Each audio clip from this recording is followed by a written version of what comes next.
Here we go. Oh. We're going to do another take on that. Boop, boop, boo. One sec. We're going to go back to the other screen, and then we're going to do it again.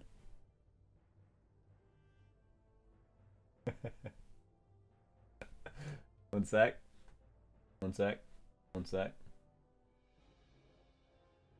Don't worry.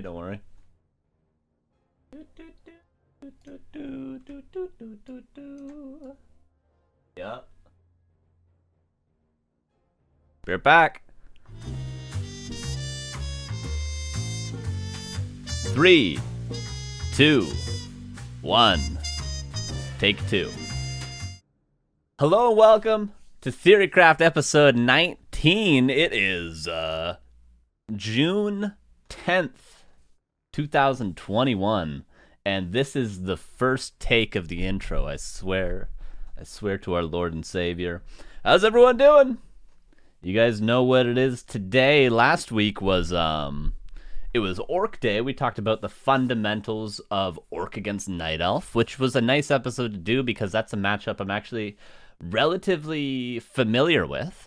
So it's nice to talk about something that I can speak on from authority, something that I know I relatively have a pretty good general idea of that matchup. So that was a fun one to do because not all the episodes are like that. Sometimes, it's tough. It's tough to figure out what the hell I'm talking about on these days where I'm trying to do analysis, but it can be difficult. I got to do a lot of studying, but last week was nice. It was nice and relaxing, as will this week be, because the second episode of every month, or at least that's what I try for, is community replay analysis, which is going to be a lot of fun. You have to watch the last 18 episodes to understand this one. No. I mean, probably not. It would help. It would help for the format to maybe be less confusing if you saw every episode, but certainly not an essential thing to do. What was I going to say? Oh, I do have to go in 3 or so hours because I'm going to be on Todd's Town Hall today with Insup and Bidu. So that'll be in roughly 3 hours. So as long as this episode goes according to schedule, and I don't go way off schedule like I normally do with my 45-minute intros, as we continue to speak in the intro, we should be on time. But just try to keep it to about 3 hours today. Ideally a little shorter if I can. But yeah, so after this I'll probably be raiding Todd. And then if you guys got nothing you gotta do today, you'll have like another couple hours of content after this. So we can go from this straight to the town hall, where I get to talk with some friends for a few hours. So that'll be fun.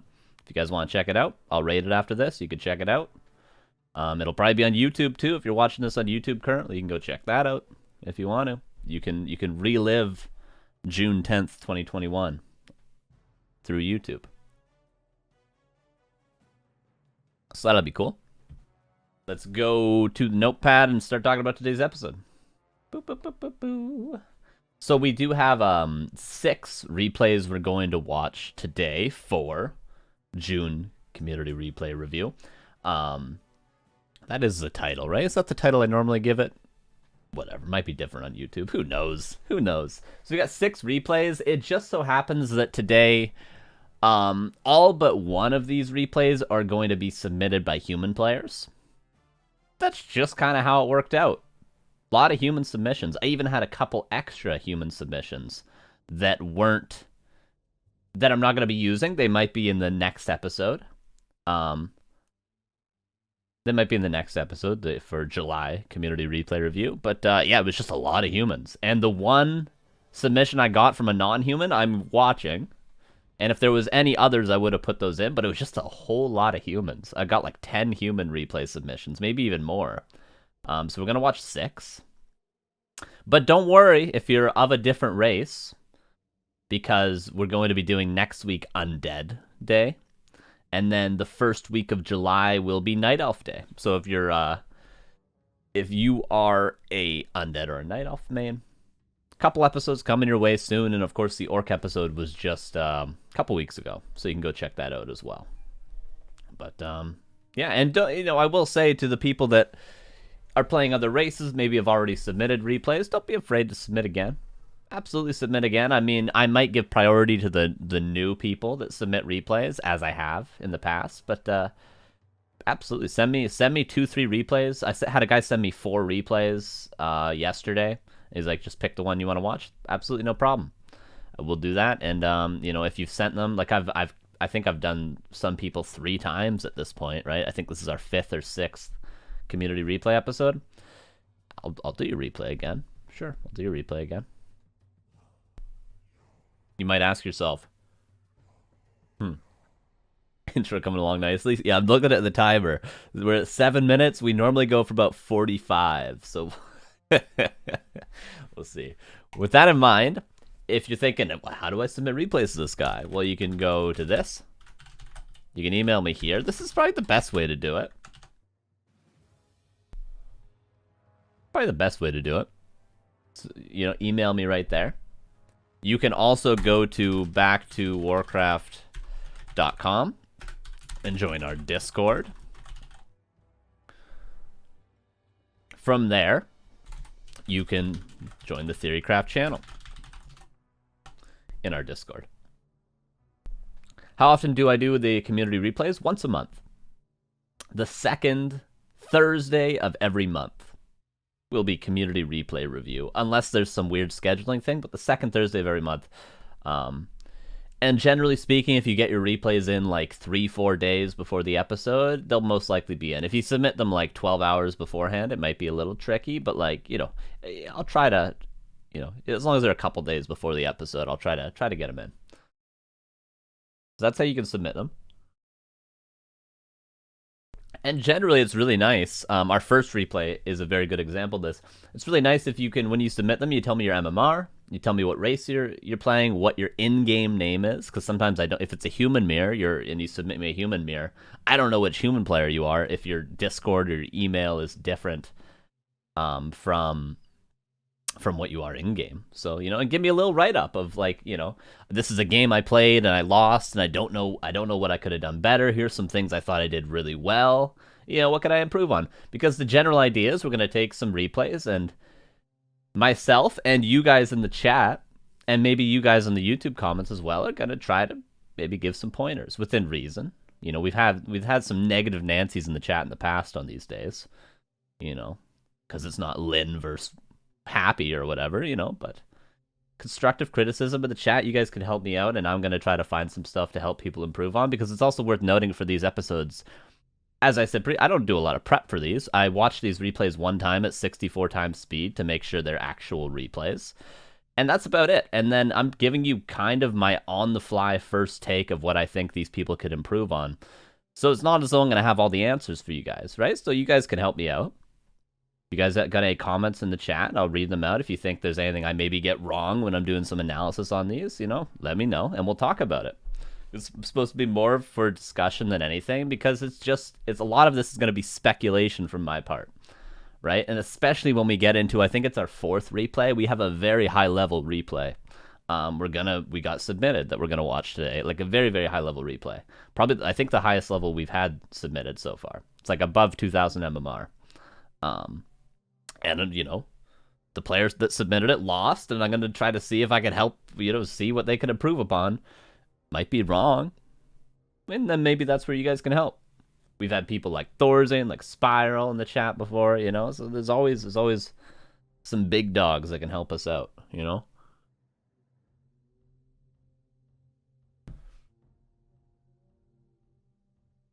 Happy should submit some replays. See, there is a limit to where I think I could critique things.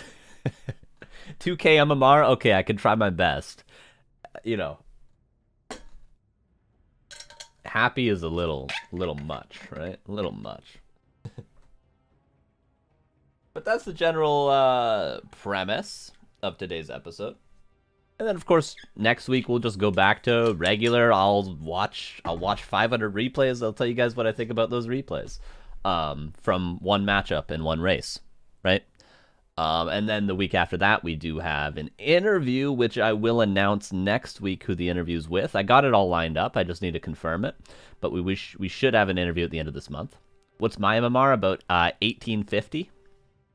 That's what I generally say when people ask me that. Although I don't get around to playing too much anymore. But yeah, about 1850.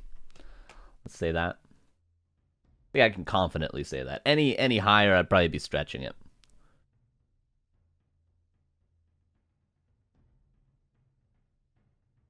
I got GM versus Master Legion TD replays. Nice stuff. Is there anything else? Is there anything else? Man, 11.5-minute intro. Doesn't feel long enough, guys. Doesn't feel long enough. Is there anything else? I think I covered everything.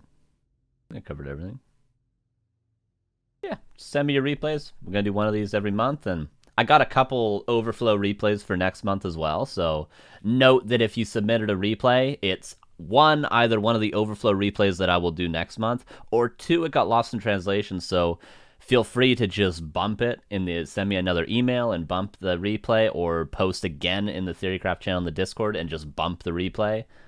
Don't be afraid. Get it to me. If I haven't done it, absolutely send me a message and say, hey, why didn't you watch my replay? Watch my replay. Absolutely. No problem with that. Absolutely no problem. Because sometimes I miss them. Because I get a lot of Discord messages. So sometimes I do indeed miss them. And I would love to watch your replay. All right. With that being said, our first replay today will be... What is it? It will be a human against orc. Human against orc. And we do have a nice write-up from the person that submitted this replay that I haven't actually read. So I'm going to read it. And let's see what Mr. Floss 2 times daily has said to us with his submission, with his replay. Let's see. All right, so here is from Floss. This is what he says about the replay.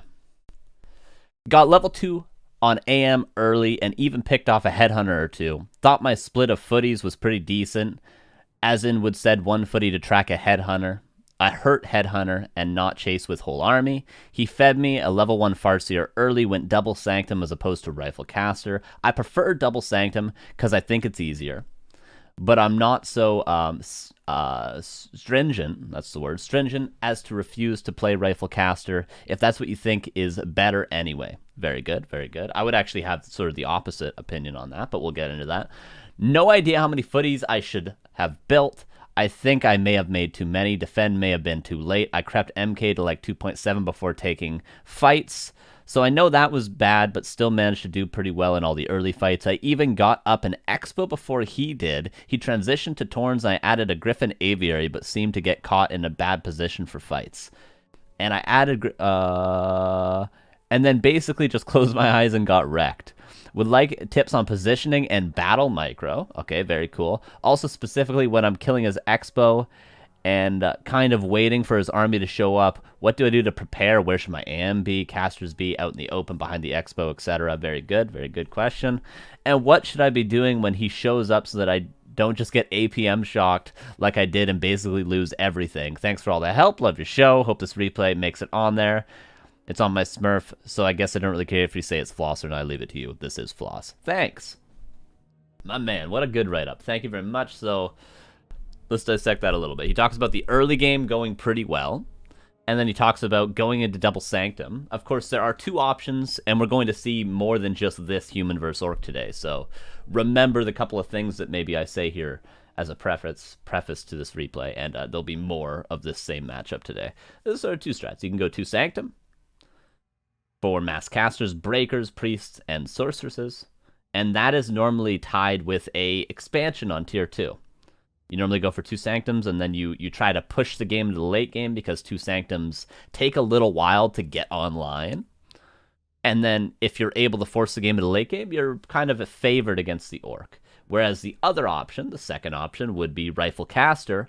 Rifle Caster not so good in the late game against things like, say, a level 5 TC, but really good in the mid game around the 9-minute, 10-minute mark. So Rifle Caster is really good at sort of hitting timings to break their expansion or be very aggressive on the map and take lots of fights. Sometimes you even see people not go clap on their Mountain King and instead go bolt bash and just walk across the map and kill the orc. So one option is very aggressive, generally sticking on one base as a human. Another option is very kind of, you're trying to push it into the late game and not being so aggressive. How you doing, Todd? So there's sort of two options. Floss says he prefers the first one, which is the Dual Sanctum, which is great. But I think the one thing that needs to be tied in with Dual Sanctum often to make it very powerful is a strong expansion timing and knowing when you can actually fight. Because with Rifle Caster, pretty much you can macro up, get level 3 MK, and you're winning every fight. As long as you get level 3 MK cleanly and you don't take tons of damage, with Rifle Caster, you're in a pretty good position to fight. But with 2 Sanctum, as the human player against Orc, I don't feel like you can always just march across the map and fight. And then he also talks about Floss. He says, how do I prepare myself before fights? And if you go back and watch my interview with Thorzane, we actually talked quite a bit about this. Thorzane had a really cool viewpoint on this where a lot of people assume that micro is something that you can't actually, let's say, put into words or, you know, like your build orders, you can have a step-by-step list of what you're supposed to do, right? Whereas micro, people seem to think is much more intuitive. But the way Thorzane put it is, yes, micro is intuitive, but there's still a step-by-step sort of flowchart way to look at micro of what should I do first, what should I do second, what should I do third, you know, and if you check all these things off the boxes, then everything after that is where the intuition comes in. But like there are still a step-by-step thing that you can have in fights in particular matchups is kind of how Thorzane put it. But I would go back and listen to that interview. There's timestamps in the interview if you want to check out exactly what he said about that, because I thought he had a really interesting view on this on micro. Being a very like mechanical player is Thorzane, but he was like, no, it's not really. It's a lot of just knowing what you're supposed to do at the start, middle, and end of the fight. What's up, Ante? How you doing, man?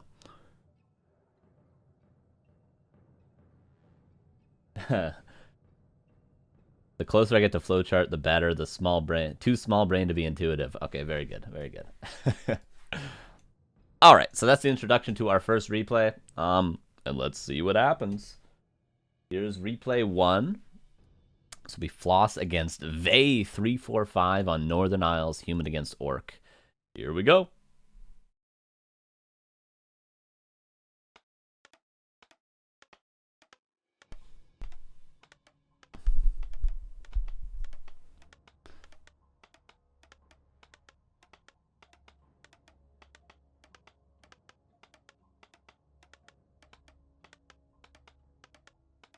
Floss says, oh, I remember his name. I beat him the next time we played. That's very good.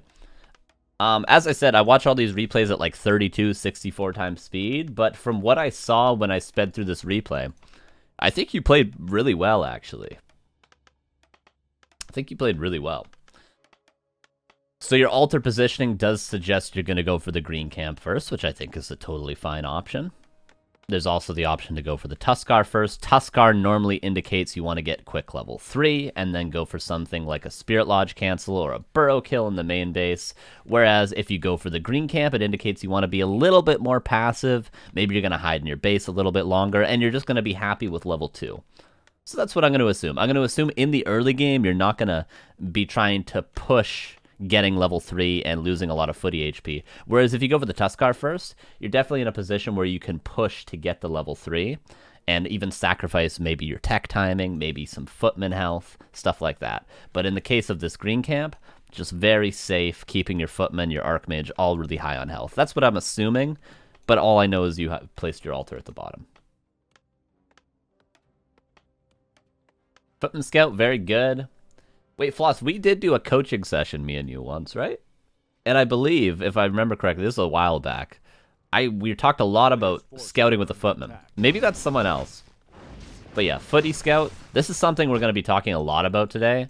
Scouting is honestly a mistake that players that are not professional players or top-level players make very often. They don't scout good, and when they do scout well, in that their unit reaches the place where they want vision on the map, like your footman reaches his base, it's like, okay, what do I do with that information? right? There's two parts to scouting. It's the physical, mechanical side of it. I send the unit wherever I want it to be on the map, and then you get the information, but then you also have to process the information, which the second part of that is probably trickier for most players.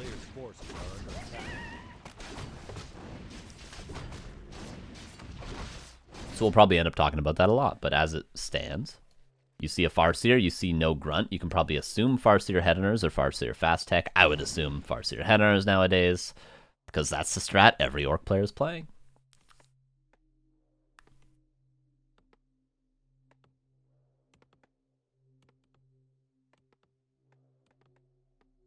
Now, in these early exchanges, you have to think my Archmage health is more important than everything. So unless, like you are right now, as this isn't too important, as you are right now, you're trading a little bit of hits with his Farseer and your Archmage, but when you're trading hits, you actually have Footman also on him. So you're trading more effectively there, so I think that was all good. Typically, Orcs shouldn't even really send Wolves into your base too often. They should probably send them onto your Archmage and stuff, but it's neither here nor there. You're going to get the level 2. Again, keeping your Archmage health high is way more important than putting damage on his Farseer. You get level 2. And Cloak of Shadows is going to probably be really useful for keeping that Archmage high health. You did mention you thought you built probably too many Footmen. 6 is debatably too much. Like 5 is probably the most standard. And certainly getting Defend after the 5th would be as late as you'd want to get it. We see some humans get it after 4 even, but like certainly getting it after 6 is quite late. Again, you got your level 2, you're just playing passive. I think this is totally fine.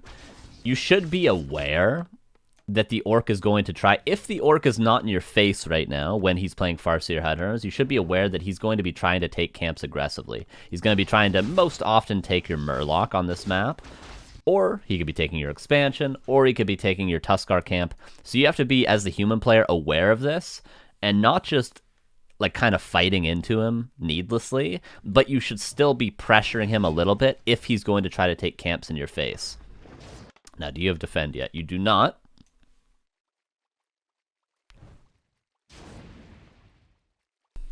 This is a world in which you could get kited kind of to eternity.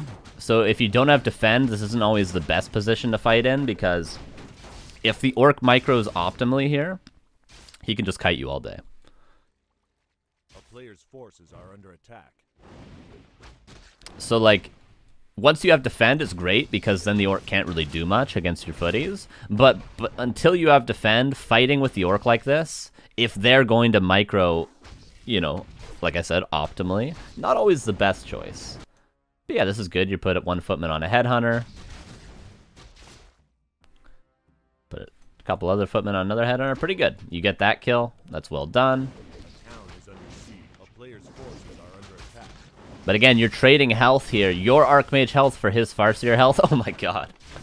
See, that's pretty nicely done, but your Archmage is still very low. But now you got Defend. It's pretty good. And the reason why your Archmage health is so much more important than his Farseer health is... Well, there's a couple of reasons, but the main reason is he just has an easier way of healing up. His healing is just much better on single target than yours. You kill another Headhunter, so this is definitely a good early game for you. There are places to improve, but this is still really good. I think, honestly, your usage of Footmen was good, splitting them off. You took a little bit of damage on a couple of Footmen, not the end of the world, but the main issue this early game was you took too much damage on the Archmage. Because you were happy, you were content with just trading 1-for-1 attacks with his Farseer, when you should never really be happy with trading, I attack your Farseer once, he attacks my Archmage once. You should never really do that. The Orc player is always going to be happy to do that. So you should try to avoid that in the early game, and if you tried to avoid that, your Archmage, you're still going to take damage on your Archmage, but you might be 250 health. You might be 300 health. Yeah, this downtime's quite a bit. You still needed to heal up, of course, but you could have power built the shop. Now I'd expect you to call Militia and solo creep the Mountain King on the expansion right away. Yeah, what should I have been doing right now? You could have power built the shop and maybe crept your Tuskar. You could have also maybe gone for like a Spirit Lodge cancel. I think would have been fine. it's tough to do a Spirit Lodge cancel on level 2, but you had a lot of footmen, so you definitely could have, after you killed the Farseer, power built the shop, healed up, and ran to his base, or tried to creep to level 3. Those are kind of your two options. You should solo creep the Mountain King. Yeah, so you've made like a couple of errors, but so far, like, this is all really, really good. You're getting 2 Sanctums, which you power built both of them. Okay, this is a mistake. This is a error. And sometimes, honestly, we don't even see some humans get like adept training for quite a while. But certainly, at minimum, you should get 2 priests out before you get adept. At minimum. Sometimes you could even get 4 out before you get adept. But yeah, definitely at least 2 priests and then adept. You don't need to rush this out. You certainly don't, especially against level 1 wolves. You do need it when you take your first engagement to get rid of Lightning Shield, get rid of the wolves, right? But yeah, you don't need it this early at all. What you do need this early is priests to heal up this army so that you can creep freely, right? What's your solution to orcs that put wolves on the AM? Should I run to the other side of the map or stay in the base? Well, if it's just wolves on your Archmage, you can normally just kill them with your footman and your Archmage alone. But if it's like 2 wolves and his Farseer attacking your Archmage, then yeah, you should just run the Archmage away. And you'll generally pretty much always have an Arcane Tower in your main base, and your main base will be open. So yeah, just run back into your main base, put your footman on his Farseer. It's a very difficult sort of matchup to grasp the early game. This is also very good, by the way, but I'll say this first.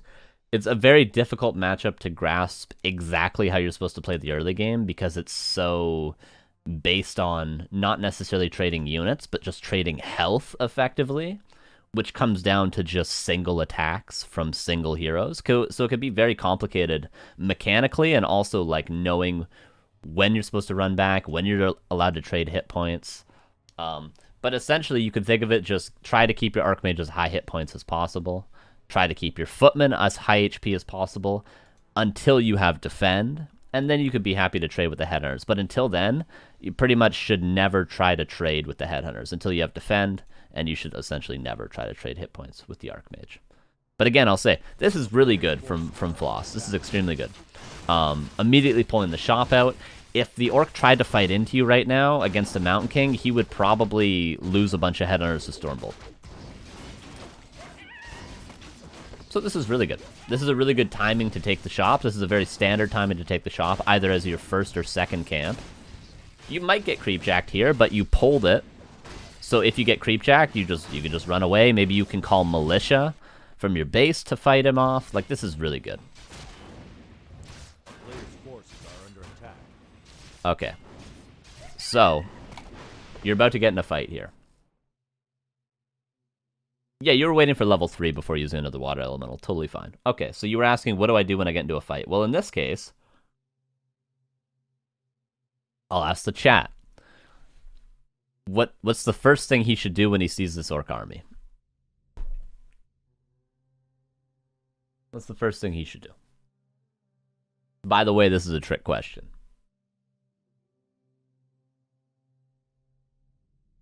This is a trick question. And we'll see. Maybe Floss will do what I'm thinking. Agent says TP. Mr. Grogan says run. Hey, Stickla with the raid. Nemok says get out. I don't know why that was. Stickla, thanks for the raid. I appreciate that. Yeah, you should just run away. You should just run away. Get out of here. Don't take this fight. Okay, why should you not take this fight? Because you don't have level 3 MK, you don't have mana pots. You have pretty much 3 priests. And, you know, he's got a pretty strong timing. You don't know. There's a world in which this TC is like 1 experience off getting level 3. Like, he's probably pretty close. Although he's a little bit further away than I would assume here. There's a world in which he kills this footman and then he's level 3 on the TC. Yeah, you shouldn't fight here. You shouldn't fight here. You should just get out. Now, do you have to TP instantly? No, probably not. But should you fight this? No. You should go back, and you should get Mountain King level 3, and you should get mana pots, and you should also expand. You should expand.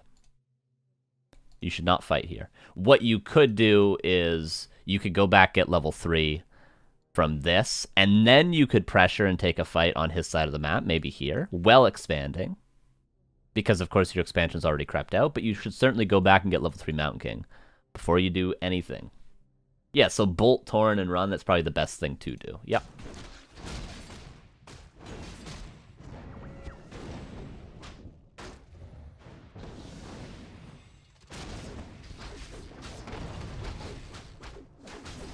Now you're deciding to fight now. You kill a headhunter, which is decently done. Now I think,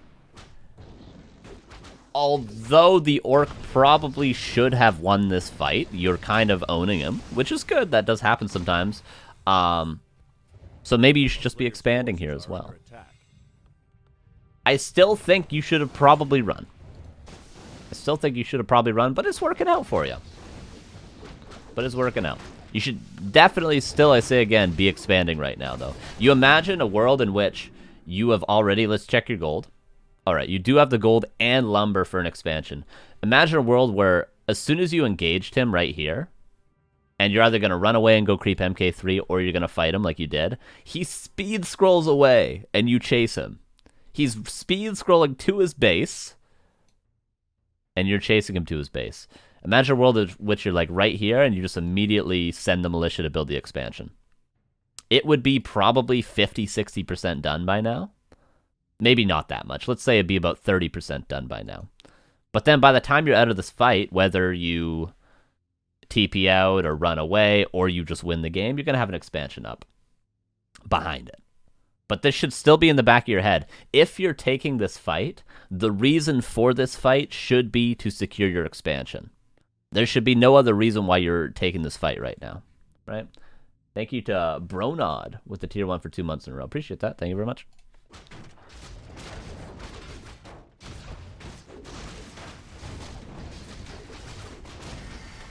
You're still, I say again, you're still kind of owning him, though, so well done, well done. And now you TP out. And like again, this TP would have been perfectly calculated, but you're not TPing home to anything. Right? There's no chicken pot pie in the oven. Right? There ain't nothing. Sick boy, how's it going, man? Appreciate that. The prime of 4 months. How you doing, bud? You're not TPing home to anything. Just an empty, cold apartment, right? You know what I mean? This is getting morbid. Just, yeah, if you were TPing home, like you saved all your units, you traded. I mean, you weren't going to win the game off that push because eventually you run out of mana and health, and he's got a shop to his back and reinforcements, right? So you push him, you trade pretty well, and you TP home without losing too much. But imagine the expansion would already be up. Another suggestion I would make, this could be disputed, but I'm pretty sure I'm correct in saying this. I don't think you need to call these to militia. I think the expansion's quicker if you just peasant them over. No calling militia. When on Mars Floss, we have it right down here, baby. It's all good. All good, Nondolare. Sorry, ACAM. Sorry you got timed out. If there's any mods, could you unban them, please? Yeah, I think it's quicker to just walk these peasants over in peasant form. What are Tuskars? These are Tuskars. These creeps right here. As you can see, Tuskar. That's the Tuskar. Okay, again, a little over-aggressive here, Floss. But now. Okay, you see... I'm pretty sure Floss is 1400, right? Maybe he's a little bit higher. I'm not sure. He's playing like he's higher than that. Okay.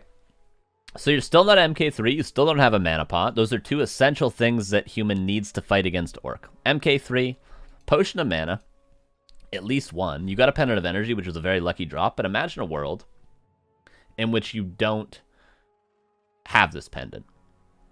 Right? That'd be minus 100 mana. You'd be at 170 mana. You would have just barely 2 claps. Or a bolt and 1 clap. Stars and Stripes with 29 months. He says, woohoo, thanks. How's it going, bud? You have a bolt and a clap. So you bolt a unit, you clap once, and you're out. In the case of this fight here, you're going to have a bolt and 2 claps, which is pretty good. But mana pot, pretty essential. If not 2. Not 2 mana pots. Would be very good here. And also what you should have already done long ago is creep level 3. Look at the creeps you have. Juicy creeps. Juicy creeps. You get another Pendant of Energy here. You could get a push or greater mana here. You could have even crept this. Why would you creep this? Or could have even crept this. Why would you creep these camps in this position? Well, of course, they would keep your expansion safe. So these might be actually risky camps, despite them being rightfully yours. So I think even taking this and then taking this, well expanding here after you town portaled, probably would have been the best play. So you town portal from his base, you get a mana pot, you bring your peasants, you creep this, you're expanding, you creep this, you're expanding, and then what do? Well, you have Footman still alive, you scout if he's expanding. If he's not expanding, and he's playing one base against your 2, then you just chill. You just chill, you just creep, you just wait, you scout. And if you're 2 base against 1, even if he's tier 3, you're still in a very good position. But now there is a question. We now know in this game that our orc opponent, so that's what you probably could have done better, although I still think everything you're doing in this game has been pretty good. Like, you won the fight when you fought him at the shop, right? Your creeping initially was really good. I mean, you're pushing to this base and then you town portaled on time. You're doing a lot of good things, but these are just what I would guess would be the best plays to do. But now we know that our orc opponent is tier 3. I believe we even knew when we pushed into his base initially that he was going for tier 3. So we've known it for a while. And now we definitely know that he's tier 3, 100%. So what do we need to do as an adjustment as the human player? Ooh, what do we need to do? There could be some debate here. But assuming everything I said, you're expanding even earlier. You got your expansion already up in mining. You got Mountain King level 3. You've got mana pots. You see, oh, he's tier 3. What does that mean? Maybe he's going to go for Taurens. Most typically when orc players go for tier 3, they want Berserkers and they want Taurens. Kiwikaki might want like Burning Oil Demolishers, but there might be some different opinions on this. But what I've seen have most success against the tier 3 style of Farseer Headhunters is not going tier 3. So I don't know if you're going tier 3 at this stage. I'll check your base after. But yeah, exactly, Mr. Grogan. Sorks. You just need to get some Sorks and defend your expansion and deny his expansion. Sorks and an expansion, even if you're tier 2 against tier 3, will be good enough to defeat the orc. If they go for Taurens, Sorks are the counter to Taurens. You might think Griffins. You don't need Griffins. You don't need Griffins. No worries, Floss. No worries, Floss. You don't need Griffins, right? You need Sorks. The Sorks are the right thing here. Secure that expansion, level 3 Mountain King, mana pots, and Sorks. 4, 6 Sorks, doesn't matter. Very, very good against the tier 3 orc. So let's see what his reaction is to now, because although we may have seen the tier 3 tech earlier, we definitely know our opponent's tier 3 at this point.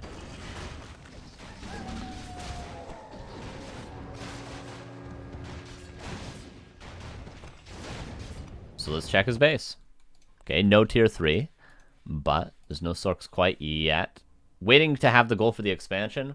Remember when I said when we were right here, we could have expanded earlier? And Floss did have the gold and the lumber for it. So that would mean the expansion would have probably been mining a few hundred gold by now. I'm not exactly sure when that was. That was probably around the 8-minute mark of the game. Maybe 9-minute mark of the game. So the expansion would have been up for at least a minute or so now. So even more than 300 gold it would have mined. And now the orc has a crystal ball that he got from, I assume, his lab. And now he knows you're expanding, so he's just going to send wolves there over and over again. And the orc is tier 3 with Taurens, and we don't really have the payoff from the earliness of this expansion. We're expanding after the orc's already tier 3 with Taurens. So we didn't really leverage the advantage we had in the mid-game. The fight that we won when we town portaled away from his base was an advantage, right? We didn't really leverage that into having an early expansion. We just now got it up, and now it's being harassed, which is a rough position. Are there Sorks coming through? Not quite yet.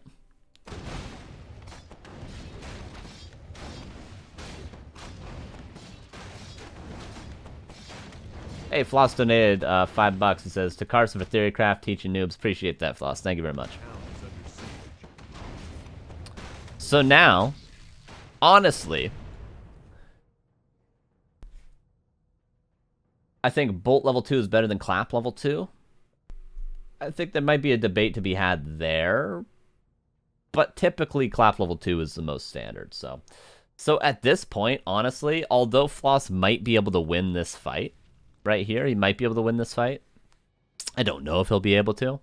But I think there's a couple things that are low. The Shaman's low, a couple Torns are low. There's not the greatest items on the Orc. He's got no heal scrolls, for instance. He's got no invuln on his Torn Chieftain. So I think Floss will be able to hold and defend this expansion for now. But the Orc is going to kill all the peasants. He's probably going to continue to send wolves in and kill all the peasants. By the time this fight's over with, probably all these peasants will be dead. And then the Orc might just heal up, get mana, and sort of just kill Floss. Because, one, he doesn't have any Sorks yet, and two, his expansion hasn't paid off, so he's not able to get that, I would say, maybe 10 supply advantage that he needs to supplement for the tech disadvantage, right? And this is all just because the expansion was just quite late. But I still think Floss is probably going to be able to win this fight. Orc should definitely have that wolf staying there. He is. Now, I think the Orc maybe could have fought a little bit. He definitely could have fought a bit here. I don't think it was so clear-cut that he had to speed scroll away, certainly, but he is going to run away.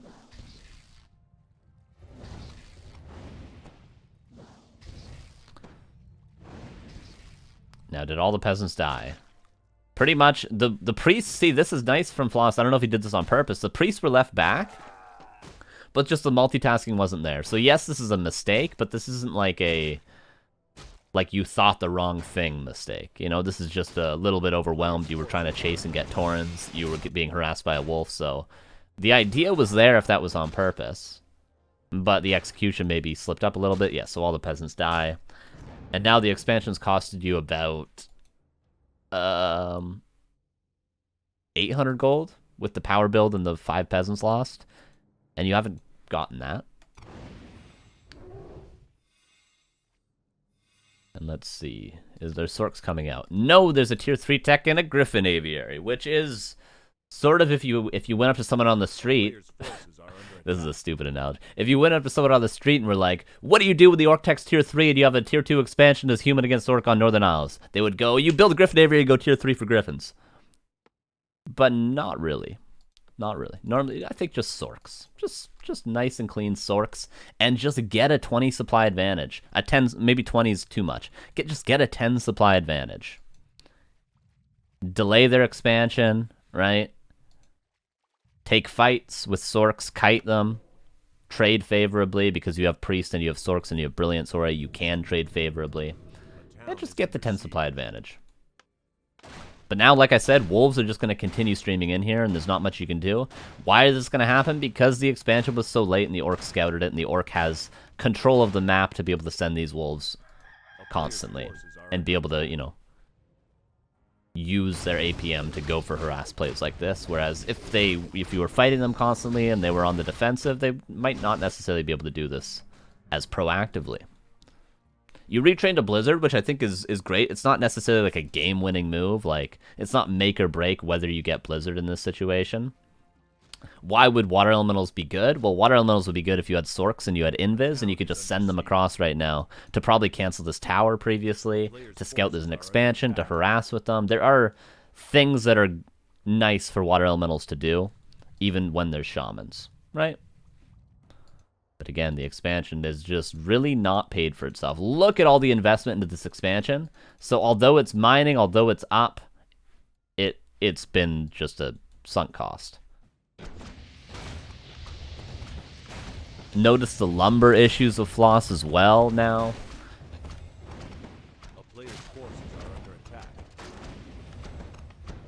Why is there lumber issues for Floss, you might ask? Well, he went for tier 3. He went for a Griffin Aviary. He's building 2 towers here and a shop. So although the towers might not be the worst idea, you could just leave a priest here, though. A single priest would deal with the wolf harass, maybe 2 priests.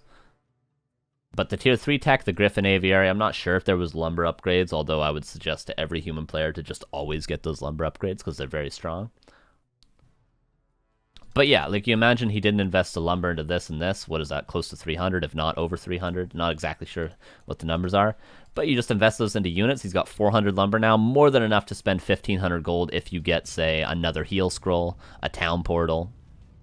Again, mana pots have been missing. So, like, you could even spend 600 gold on items. And, of course, Sorks are missing. Tier 3 tech Griffin Aviary not needed. And you would easily be, right now, 65 supply, let's say. What is the Orc at? Well, 53 supply. You're pushing his expansion. He's at 53 supply. You're at 65 with Sorks, with a mana pot, with a town portal, with another heal scroll.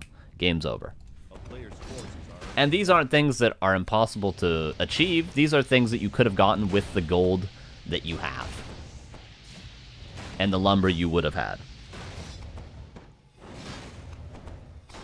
But now the Orc is certainly in a position to win a fight. Does he have an invuln yet? No, he doesn't have an invuln or a heal scroll yet, so might be not the easiest fight for him, but I think he's still probably in a position to win.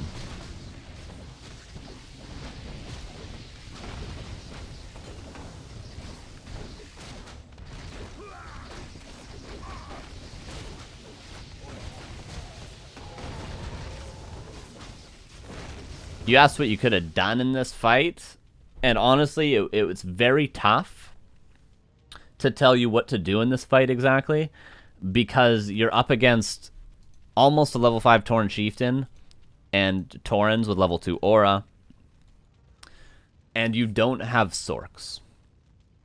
If you had Sorks, you could kite this army, right? I could tell you to kite this army to continuously clap the Headhunters and the Shamans with your Mountain King, dispel the Lightning Shield on the Tauren Chieftain and then slow him and just continuously kite while clapping. I could tell you to do that, but because you don't have Sorks, there's not much you can do. The Taurens, when they get on top of your breakers, are going to kill them immediately. When the Tauren Chieftain gets on top of your casters, he's going to have mass AoE, and he's going to kill everything with the Headhunters. Without Sorks here, it is very, very difficult to fight this army. Very difficult.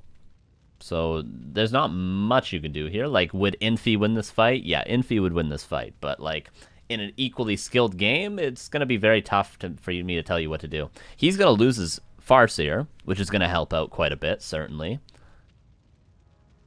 And he doesn't have an invuln still. So you might actually end up winning the fight because he's messing up a bit. But, you know. Can I tell you what to do here? He's got Taurens against breakers. And you have no Sorks.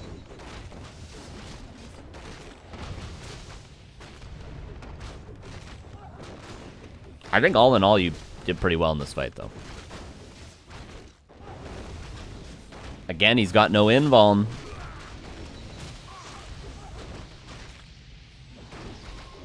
But just look how much 2 Taurens do to your army. Without Sorks. If these Taurens were both slowed, they wouldn't be doing even half of this. If you had a mana pot here, you'd have another clap.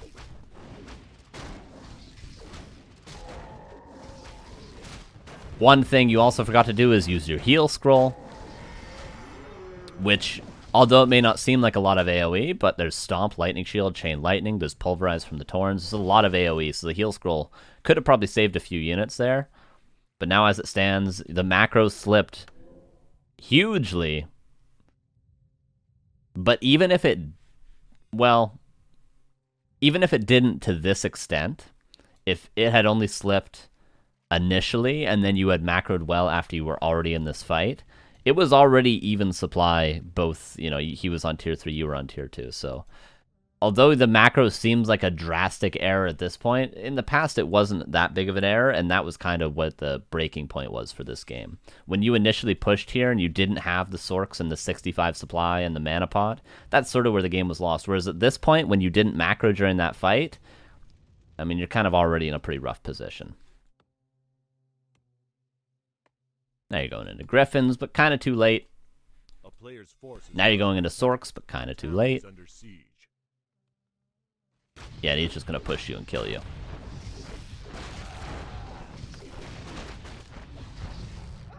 Could you still kill this army, you might ask, with a tier 2 army? Yes. If you had Sorks here, you could still win this fight with a tier 2 army. You just gotta kite a lot. And look, he's only got 2 shamans, right? Does he even have a 3rd shaman on the way? He's got a witch doctor on the way. He's only got 2 shamans. You can kite this all day if you have 4 or 5 Sorks, right? Again, like I said, you need a 10 supply advantage about. But you could definitely win this fight with a tier 2 army. You don't need the tier 3. You know, you need to build the units that you need.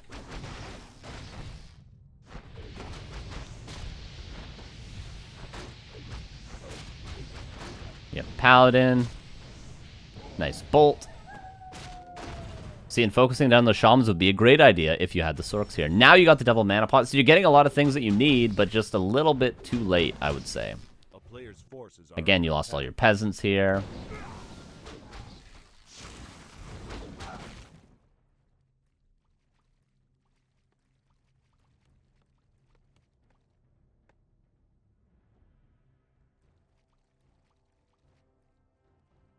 This orc really needs to get an invuln and a heal scroll. He really... I think if this orc had double heal scroll invuln earlier, he probably could have just pushed and won a fight. Him not buying items, I think, is what has kept you in this for a while, and you've been kind of out microing him a bit in the fights. But now there's just kind of too much stuff.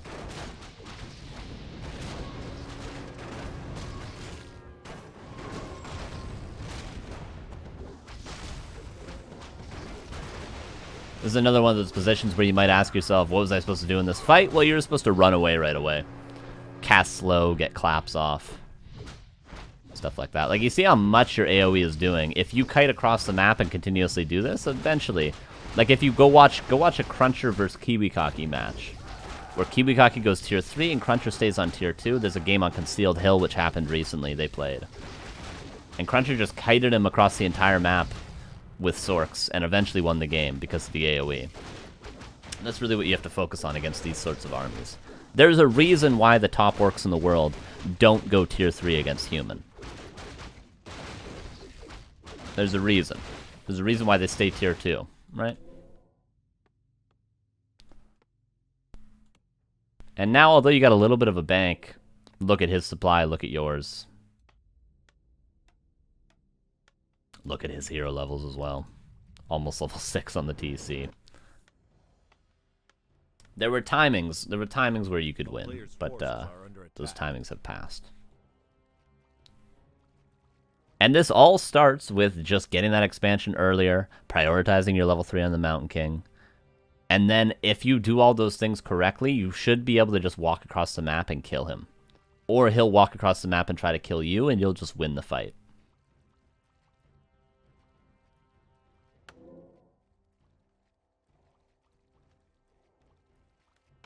Now you're going to try to push his expansion, but he's got one of those fortified burrows, and he's got 71 supply.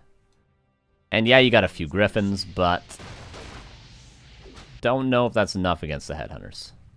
Or the berserkers now, even.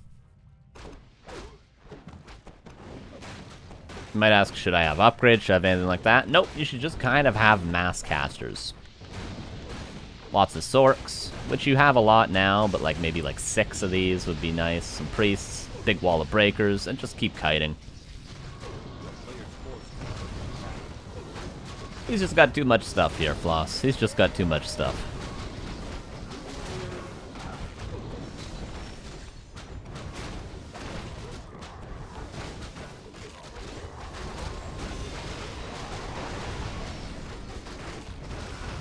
And that'll be that.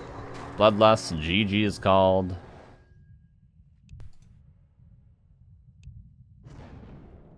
And actually, I'll show you this.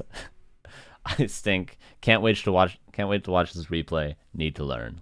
Well, don't worry, Floss. We just watched the replay.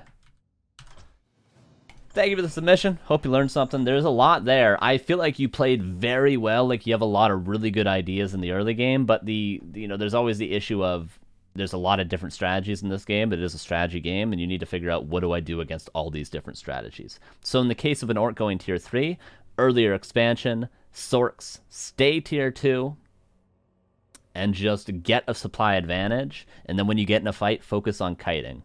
So your initial reaction to these fights should always be start by running away, casting slow, clapping, and just keep running away. If you just attack move into him and he attack moves into you, even if all the stuff is slowed, his Taurens are going to kill your entire army.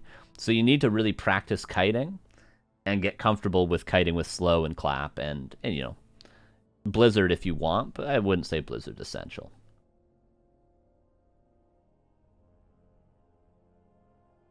That should be rematches scheduled as a part of these reviews. That'd be a kind of a cool idea. Hey, Kiax with the Prime for 34 months, almost 3 years. I appreciate that. Thank you very much. All right, so there's replay 1, and we're an hour into the show. All right, let's speed this up a bit. All right, so our next replay will also be a human versus orc, but don't worry, the third replay will be an undead replay to give us a break from this matchup. Don't worry, don't fret. It will be from the legend OCdrummer, an avid watcher of the stream. Much love to OCdrummer. Human vs. Orc, 1300 MMR.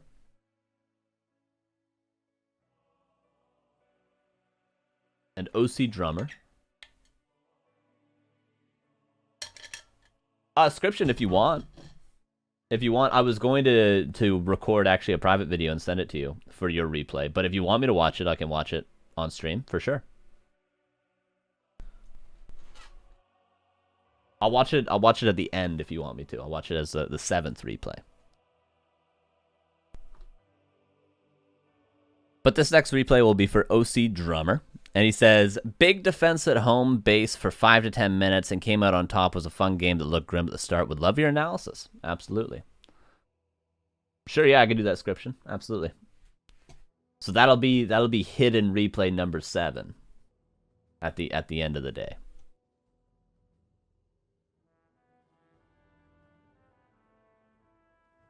You think about Panda or Alchemist as a second hero for human against orcs? Well, I do think Panda is kind of just a worse version of Mountain King. Because you don't have the Stormbolt. And also Clap is just better than Breath of Fire, in my opinion. And Stormbolt's kind of essential to control the Tauren Chieftain, of course. And then Alchemist. Well, the issue with Alchemist is kind of where you're getting your damage from. You could go Rifle Caster with an Alchemist. But you can't stay on Rifle Caster the entire time as a human player against Orc. Because eventually the Tauren Chieftain gets to level 5. Once the Tauren Chieftain hits level 5, Rifle Caster is kind of really bad. You need to transition to Breakers. Once you transition to Breakers, again, I ask the question, where does your damage come from? If you don't have a Mountain King. Or a Panda. But again, a Panda is a worse version of a Mountain King. Panda is way easier to control than MK, in my opinion. I mean, it certainly wouldn't be bad. Wouldn't be bad, but let's just say suboptimal. One plus side of going a Panda is, of course, Breath of Fire takes less mana. Drunken Haze isn't too bad against Shamans.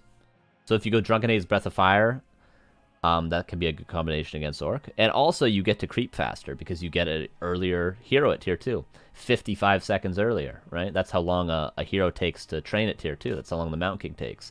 So you can technically get 55 seconds of extra creeping on a Panda as opposed to a Mountain King, which is, you know, maybe even more than a single camp. So there's some viability, I would say, to a Panda. Alchemist, although it's a cool idea with Rifle Caster, I just don't see how it would scale in the late game.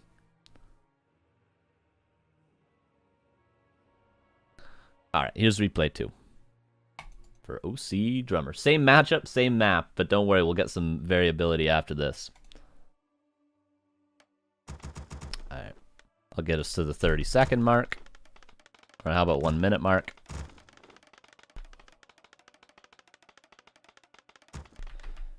Alright, so remember the things that I talked about last replay that I said are going to apply to some other replays? Well, a lot of those are just going to apply to this replay. Job's done. So it'll be human against Orc. Farseer Headhunters, as we can see. A little bit of a different build here, but that's alright. Probably going to be a barracks now. Yeah. I know maybe it wasn't a little bit different. It just looked a bit wacky. But yeah, it's alright. So the altar's at the top of the base. Already, wait, is this open? I was going to say already I see a little bit of an error, but I believe this is open right here. I believe this is open. If this isn't open, then the base build, I would say, is not perfect because you should have one opening in your base. This altar position does suggest that you're going to go for the green camp first, but we'll see.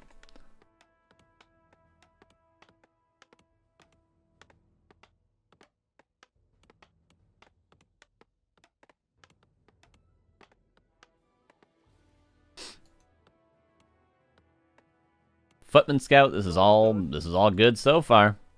Okay, you're going down. I guess you're going to go for the Tuskar.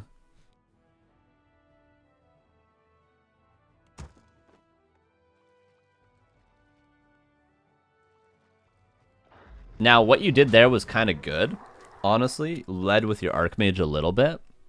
Like, your Archmage came out and you ran down a bit, and then you called Militia. Why would this be good? Well, it would be good if you summoned a Water Elemental straight out of the altar. And then this is actually, when this map first came out, I remember Thorzane was the first person to creep it like this. You immediately summon a Water Elemental out of the altar, and then you bring the Water Elemental down a little bit because it's a bit slower than the Militia, and then you call the Militia slightly late. So the timing would have all worked out here had you summoned a Water Elemental like right here maybe, and then brought it in. What does summoning it early do? Well, you get the cooldown for your second Water Elemental much earlier, because look at the health on this Elemental as he creeps this. Look at it.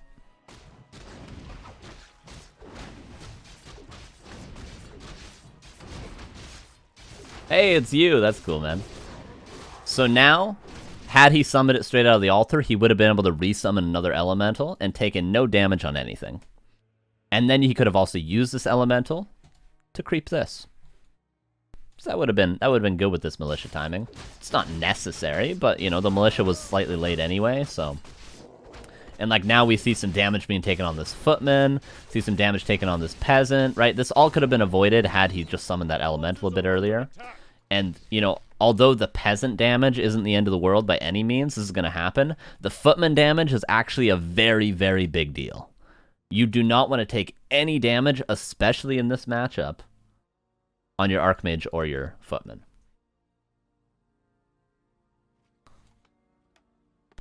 You might lose a couple Peasants, especially when you're going for a greedier creep camp, but yeah, taking the damage on the Footman, very rough. This is good. Your Arcane Tower's going to get up, playing it safe, respect. Yeah, this base is open. Okay, so the base build's fine. 2 Peasant losses here I don't think is necessarily the end of the world. The Footman loss, however, that hurts. That hurts. Now, what should you be doing here? Well, you want to keep this tower alive. So I think that coming forward a bit with this Elemental's fine. Again, like I pointed out last game, the details of how to play these early games is very tricky. It's a very difficult early game because it's about like millisecond decisions, right? But you want to keep this tower alive because now he has a Headhunter here. So you don't want to let him cancel it. Now, one thing you could have just done is just built the tower here or here. Not so far forward, so then you wouldn't ever have to make this play, and you wouldn't have to defend the tower because it would be so far back. It'd be very tricky for him to cancel. But because the Arcane Tower is so far forward, now you have to defend it so that he can't cancel it. So you have to push forward, but you don't want to commit too much Footman or Archmage health initially. So you come forward with your Water Elemental, and then make him try to like chase your Footman this way. Just the whole reason for this fight right now is just to keep him away from canceling your tower. And it's gonna work. It's all right. We're all bad. I'm bad at this game too. It's all right. Just because I'm saying my opinion on how I think people can improve things doesn't mean I'm any better than these players. Don't worry. Don't worry about it. Okay, and the tower successfully gets up. The tech a little bit delayed, but as I pointed out in the last replay, it is delayed. It is delayed, of course, because OCdrummer forgot it a tiny bit. Not the end of the world. He wanted to get those couple of Peasants he lost back out. Wait, now he's got 3, 6, 9. Okay, playing a little bit safe.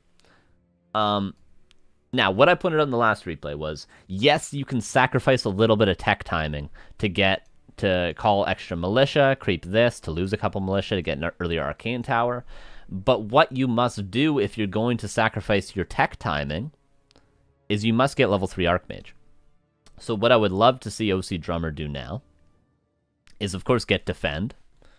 Right, he should get defend as soon as his tech is started. He's got a 5th footman on the way, I believe. Well, he already lost a footman, so this would be 5, right? I'd love to see him get defend. I'd love to see him call militia and creep this with solo militia, and try to attempt to creep these, or run across the map and try to creep this. Just try to get level 3 if you can.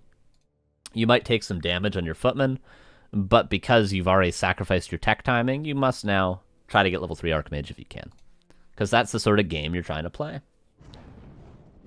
You can go back and watch episode 1 if you want more details on this sort of a play.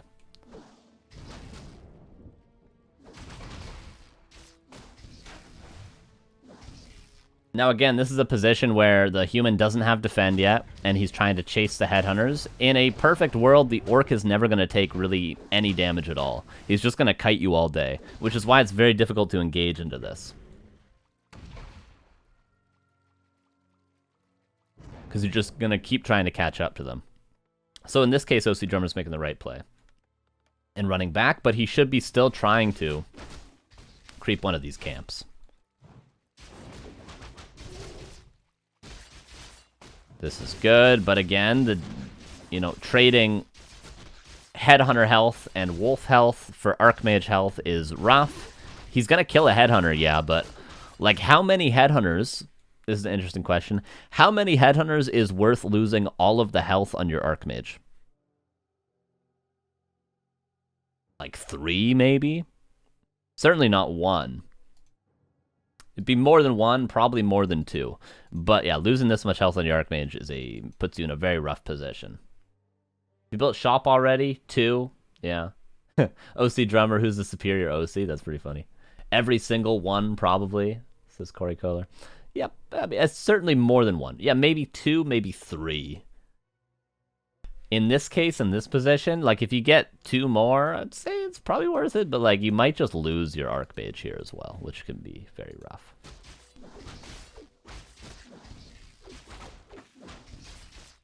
Our forces are under attack.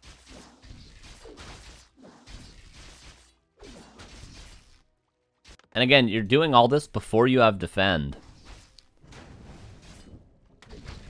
Which is good to try to make the orc pay for stealing your camps, but again, could have already had defend. I don't even think OCdrummer researched defend quite yet. Which I do recommend you get defend.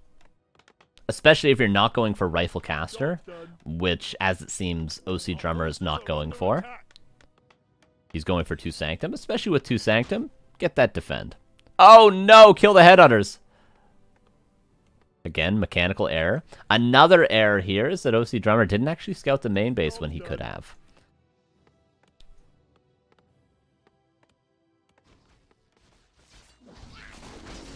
Yeah, never trade hit points AM versus Farseer. Absolutely correct. Absolutely.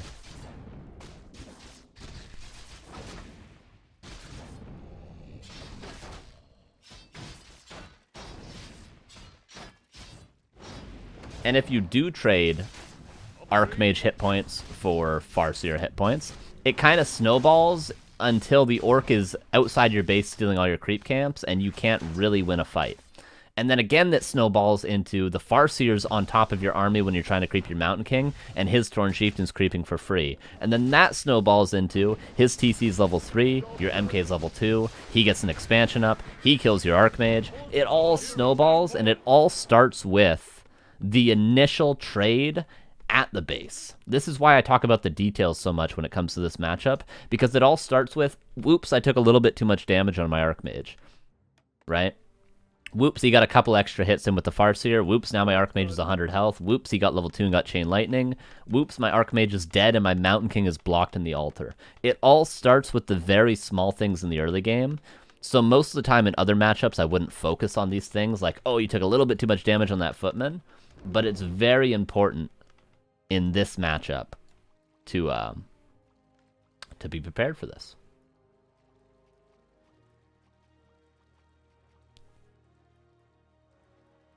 Okay, so did we see that? Okay, we did see the Shadowhunter moving across and the Headhunter. So we got a bit of a wacky attack coming our way, right? I already know there's 2 bestiaries. And now we both know that there's a Shadowhunter here, so I don't know. And we also know, because we have an overlay on, that he went wards. So is there peons being pulled? All right. So we're getting, okay, 2 Wind Riders. So you might ask, Carson, what am I supposed to do here? Well, as it stands, the only information we have, because we haven't scouted the main base of our opponent, we only came about this far and then ran away. You know, we don't have any information yet. All we know is he's going towards our base with a Shadowhunter. That's all we kind of know right now. So we'll see when we have information what we can do to react to this. Generally, I would just say try to scout better, try to scout his tier 2 tech, try to scout where his second hero is going, and try to scout early game for what his initial build order is. Those 3 scout timings are very important. Okay, now we know. Okay, there's wards in our base. Oh, I see a mistake. Who can point out the mistake that I see? What's the mistake? There's a mistake on our screen right now. Which might cost us, especially seeing as though we're getting all in. I think only losing replays should be submitted. Yeah, generally I do ask for losing replays. Yeah, for sure. But we can learn from any kind of replay, though, for sure. We could probably learn from a game where somebody submits it and says, I think I played perfect. We could probably learn from that. But yeah, I do think generally losing replays are best. Who can see the mistake? There's a mistake right here in front of us, right under our noses. What's the mistake? There might be a couple of mistakes here. There's always, especially when we're looking at bases, you could say, oh, this farm's out of position. Oh, the tower's out of position. Oh, the shop should be up here. Oh, why is this farm? Just overall.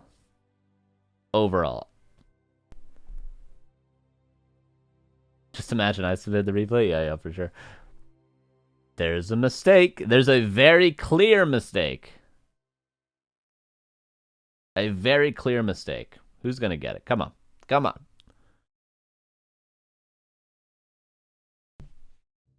A very clear, let's say, mistake to do with strategy, with build order, with unit composition. The base is open, but I pointed out earlier that that's actually good. No, not that he's not teching tier 3. Good, I'm glad this is a tricky one for some people. I'm glad. Ah, thank you, Boom Psycho Dad. And also, Fleshless got it as well. And Dondalare got it. And Peter Padawan got it. Good. Yeah, there's 2 Sanctums and a Blacksmith getting an attack upgrade. Now, choose one or the other. Of course, going for Dual Sanctum later on is great because, as I said, Rifle Caster does not scale good against typically a Tauren Chieftain, but there's a Shadowhunter here. Rifle Caster does not scale well in the late game. So eventually getting a second Sanctum for lots of breakers to deal with the high-level Tauren Chieftain in a standard game is good. But in the case of the early game, yes, either choose 2 Sanctums or choose 1 Sanctum and a Blacksmith for Rifle Caster. You never really, and by never really I mean actually never, get both. Both 2 Sanctum and a Blacksmith. Why? Well, because you need to get units out. This is a very volatile timing in this matchup, around the 7.5 minute mark to the, let's say, 10 minute mark. In a standard game, the Orc might be expanding right now. You might need to muster up an army that can break an expansion. And if you're investing into things like +1 attack and a Blacksmith, and you're delaying your second Sanctum for it, right? If you're trying to get things like that, luxury things maybe, upgrades and stuff, you're not going to have a strong enough force to hit a timing either on his expansion or hit a timing to be strong enough to get up your own expansion. So this is a very volatile timing in the matchup, so you need to sort of all hands on deck, and you don't have the space for luxuries like this. Right? What would I recommend? I'd probably recommend people play mostly Rifle Caster in this matchup, because in my opinion, I think it's easier than 2 Sanctum. So I would say mostly get a Blacksmith and get Arcane Sanctum. Why is Rifle Caster easier in this matchup? Well, right now we're actually playing against 2 Bestiary Wind Riders. And, you know, you can just cross that off the list of things that scare you, which is something I used to lose to a lot way back in the day, albeit, but, you know, you might be a human player, not at the top of the ladder, that might lose to 2-beast Wind Riders. Well, cross that off the list if you go Rifle Caster. You also don't have to play 2-base necessarily if you go for Rifle Caster. It might be 1-base, 1-base. So, you know, I think this would be easier. But yeah, good. Job done. Why is he upgrading melee attack? Well, for the footmen, but I imagine also for the breakers in the future. Okay, do we have defend is a very big question right now.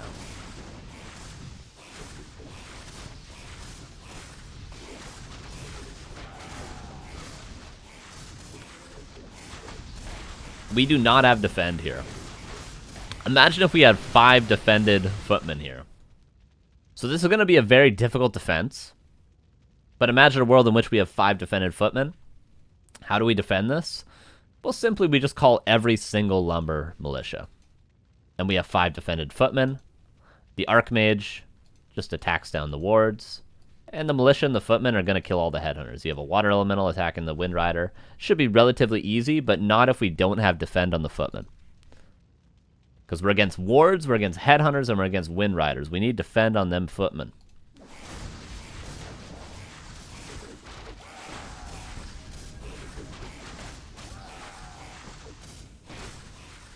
And of course, had we not lost so much health on our Archmage early, if our early game was a bit better, then our Archmage wouldn't have died. Then our Mountain King would have been so delayed. We would have already had the Mountain King out when we initially tried to defend. Alright, now we're being tower rushed. Yeah, I would call all the boys too. I'd call all the boys right now.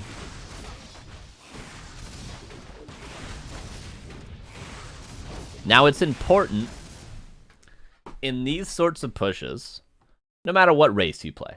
If you're an orc player, you won't typically get cheese like this if you're a human or an undead player most of the time, but we're seeing it happen to a human player right now. But mostly if you're a night elf player or an orc player, to be as patient as you possibly can. By patient, I don't mean literally let them get towers up in your face. By patient, I mean wait till the second try to be as strong as you possibly can when you finally go for the defense. So you do have to cancel their towers repeatedly and stuff like that. FK, how you doing, bud? 37 months. Thanks, man. Appreciate that. So you do have to be proactive in canceling their towers when they're in their base. Like right now, you do have to be canceling these towers, which the water elementals and the rifle can do. But you should be waiting until you are actually strong to engage. What do I mean by that? Well, you initially engaged with just a few militia and a couple of footmen, and then you kind of ran away and lost a couple footmen and a couple militia. Now you've called all the boys, right? You've called all the boys. What is this? 3, 6, 9, 11. You have essentially 11 footmen that now you are engaging without. So you have 2 water elementals. You have your Mountain King that just came out on high hit points. You have a couple of rifles that are canceling. So now you're going to lose probably this footman, probably this rifleman, both these water elementals, probably a bunch of health on your Mountain King. And then after this, your militia are going to come, and they're going to be like, wait, where are all the boys at? Right? Where are all the boys at? Hey, OCdrummer, subscribe with Prime. Says, thanks for the analysis. Great as always. Appreciate that. Thank you for submitting the replay. There wouldn't be a show without the replay submissions, so appreciate that. So, you know, where are all the boys at, the militia are going to say. Thought we were going to play Pong, whatever the boys say. So it's important to be patient in that you only engage into this when you're absolutely ready with everything at once. And then once you do engage, you go all out. You cancel the towers and you just attack into them with all the boys. Because this is very much all in, but so is this. Right? So this is a very half-measured defense. Both times you attacked into it.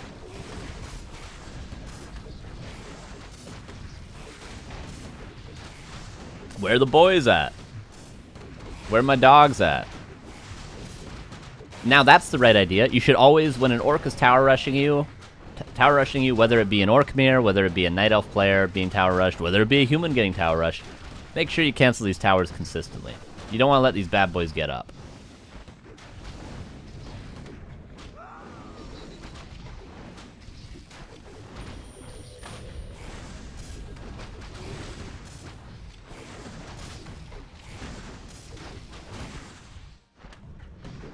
Now the Shadowrunner is going to run out of mana. You're continuously canceling the towers. Yeah, you've invested a lot in here, but...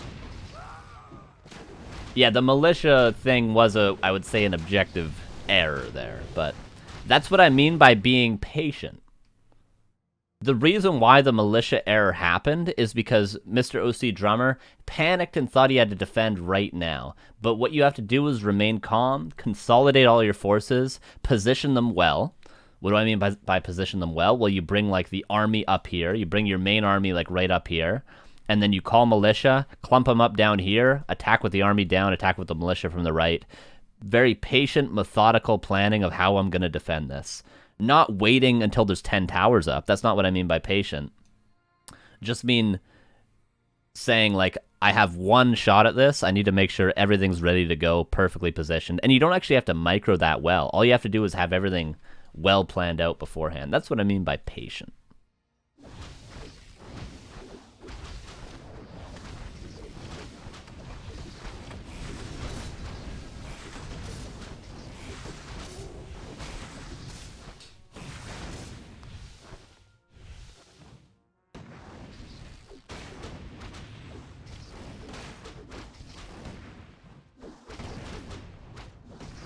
But because you are a human player... Oh, assuming you don't lose this Mountain King. Hold that thought. Okay, you do save it. Because you are a human player, at any point you can just call the boys and probably defend this no problem. If you weren't a human player, you would not have this luxury. But it looks as though, you know, you're holding this pretty easily. And that's why Orc players typically don't do pushes like this. I think what El Potenzo was thinking here, who's also in the chat, I think he was thinking I killed his Archmage. I had a pretty decent early game. I got, you know, level 2 Farseer. Maybe I can end the game. But what a better way to end the game for the Orc here would have been just to get an expansion up, get a Tauren Chieftain, and just chill. Because you're very ahead. But it almost worked. It almost worked. The Mountain King's dead, but again I say, I think at any point, Mr. OCdrummer could call the boys here. Because now both heroes are out of mana. The towers have been continuously cancelled. He's almost completely out of lumber. I think you just call the boys.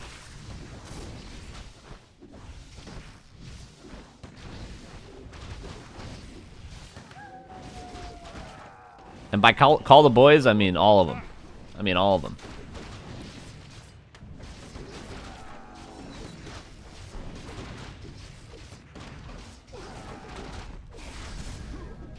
Level 3 Archmage, very, very strong here.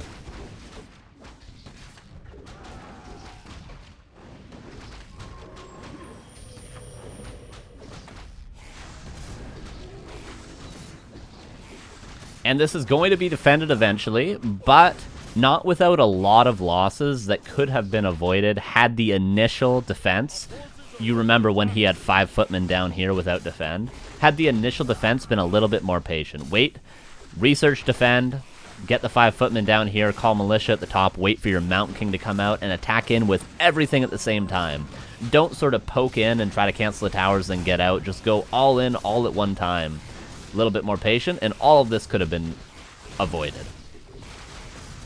Which is a very important sort of space to put yourself in when you're trying to defend these cheeses, which Orc and Night Elf players will be very familiar with. When there's 8 towers attacking your Great Hall as an Orc player, and you have to sit in the back of your base and watch it happen while you wait for Tier 2 tech to be done or whatever. Very familiar with this.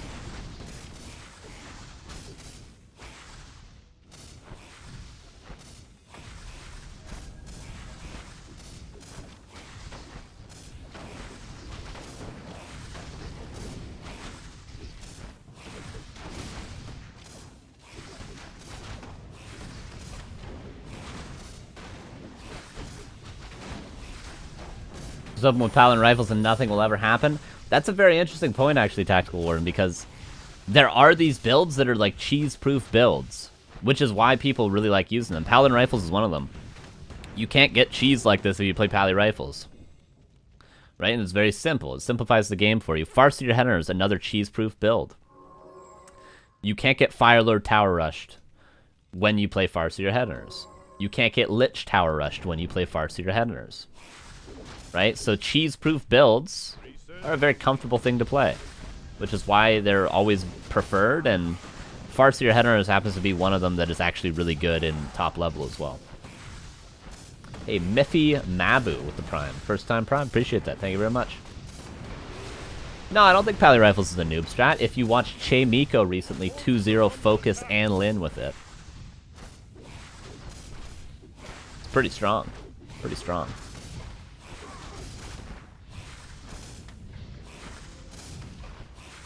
Again, continuing to defend. I say again, this could have all been avoided had the initial defense been more all-in-y. What's up, Eugene? With the 100 bits. Thanks, man.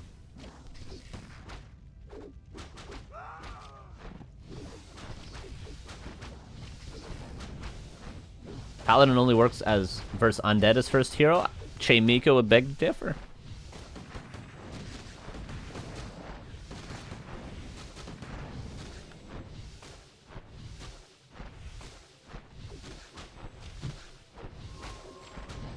Alright, and we've finally, I think, defended. Have we? Again, I think just calling all the boys. We have yet to see all the gold peasants being called. And that may seem like an overstep, but I think that would have been the right play right from the get-go.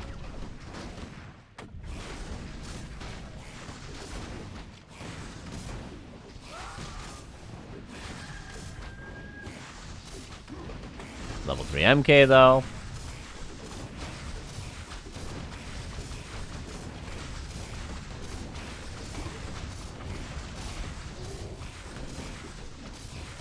And Mr. OCdrummer's gonna just hold on.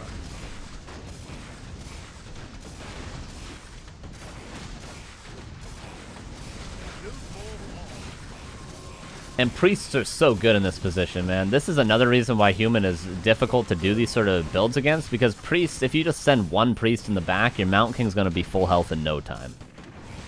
And that healing can't be cancelled. I mean, the healing can't really be disrupted at all.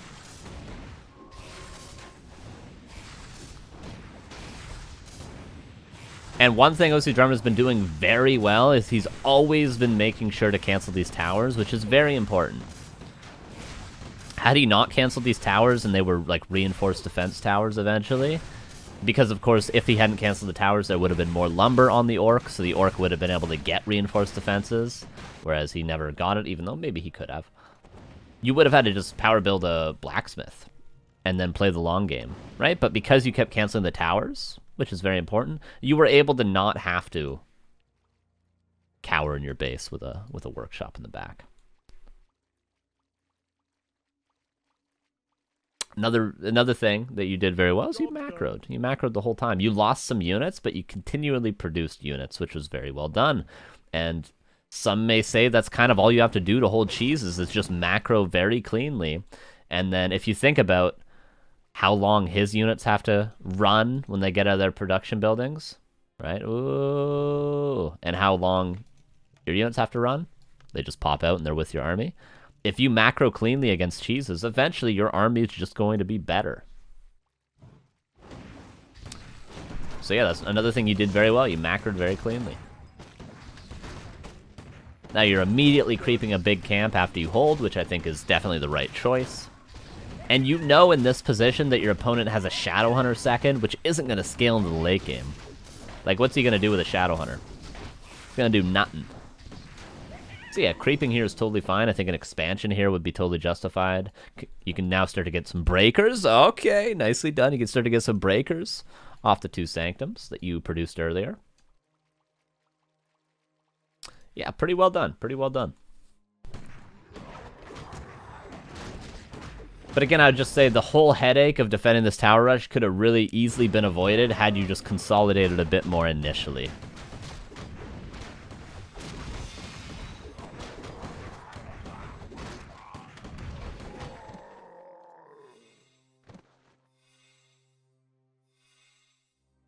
You think these scenarios you have to think through once and get the general anti-cheese priorities? You mean just the general idea of how to just defend cheeses overall? I think there's something worth noting in there that it's like, There's a lot of situations in this game that you don't know how to defeat until you've lost to them once. So that's where like it's worthwhile to just sort of grind games if you're trying to improve, not to necessarily overthink the games that you're playing. Just to sort of grind them, you'll get yourself into lots of different wacky positions, like OCdrummer found himself in this game.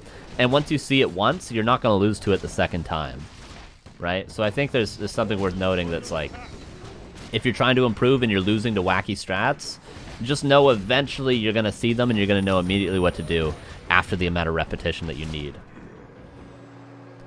But yeah, another thing Swarming Up says in the chat as well, just scout and be prepared. Yeah, scouting is a big factor in these sorts of games, because if you're playing against like Lynn, or you're playing against Happy, I won't say Moon, if you're maybe not Night Elf players, but if you're playing against these top players, you kind of know what's coming your way, so scouting is just like, it's just a safety measure. Whereas when you're grinding on ladder, and you're not playing the top players in the world, you don't know what to expect. They're very unpredictable because they have so many builds in their back pocket. We're going to see wacky cheeses all the time. So scouting is almost more important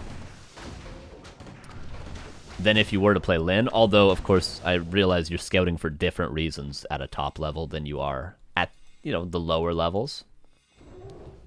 The lower levels you're scouting to see, is he cheesing me? At the top level, you're scouting to see, okay, did he take 2 creeps from that camp or 1 creep from that camp? Stuff like that, right? But yeah, scouting definitely very important, just in general when you're playing on ladder. Cost +9 is going to be great. Mantle of Intelligence, you could argue should be on the Mountain King, but one thing you cannot argue should be on the Mountain King is, of course, mana potions. Needs mana potions on the Mountain King. Always buy mana potions on a Mountain King.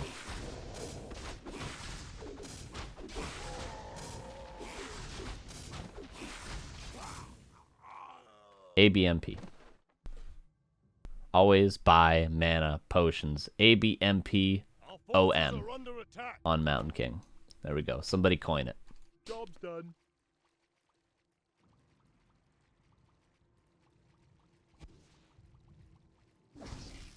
But what to do with the scouting information is hard to process during the game. Absolutely, and that's why, again, grinding, just repetition, is the best way to improve. Not to overthink the games that you're losing or to overanalyze them, just to think, I'll just put that in my memory and just remember that's a possibility, so that when you see a Shadowhunter level 1 coming across the map and peons being pulled in 2 bestiaries, you think, oh, I remember that game on Northern Isles I played that one time.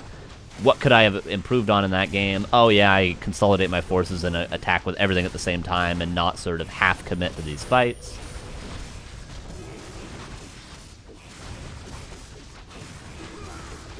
It's just about repetition at the end of the day. And now Mountain King level 5, look at it. Oh, look at it. Oh my god. And somebody disconnected there. But don't worry, OCdrummer, even if you disconnected, you won that game. So thank you for the submission. Well played. Very well played, actually. And I like to see some weird strats for sure. And there was a world in which OCdrummer certainly could have lost that game as well during that push. He definitely could have. His cheese was a mistake. Yeah, I would say the Orc player cheesing like that, overcommitting, going for that tower rush when he was very far ahead after the early game. Probably a mistake, but yeah. This matchup really all stems from the early game, though. If the Orc had gone into a standard game after that early game, he probably would have pretty easily won. After killing the Archmage, a couple of footmen, stealing away 2 of the Murloc camps, delaying the Mountain King by like a minute and a half, right? He probably pretty easily would have won. It's all about the early game in this matchup. Okay, we have a different race now. We do have a undead player against a Night Elf player. And it will be... I hope I got this MMR correct. I hope I did. It will be Break, who I'm pretty sure he's submitted a bunch of replays almost every month now. So shout out to you, Break. 1,000 MMR is what he said. And he says, how did I lose this? Felt like I was ahead multiple times, as late as 20 minutes into 25-minute game. Night Elf was banking, then transitioned into Chimera Mountain Giant. Oh, the horror. And wiped me out in a flash, felt like. I was playing whack-a-mole with their expos. I was doing a pretty good job of it while also taking care of dryads, but the tables turned super fast. How do I close this out? Very specific question there. Okay, cool. So here's replay 3. How do I close this out? Oh, God. Chimera Mountain Giant? Oh, my Jesus. Oh, I can't even... Oh, God. I don't even want to see it. I don't even want to... Chimera Mountain Giant. Oh, my God.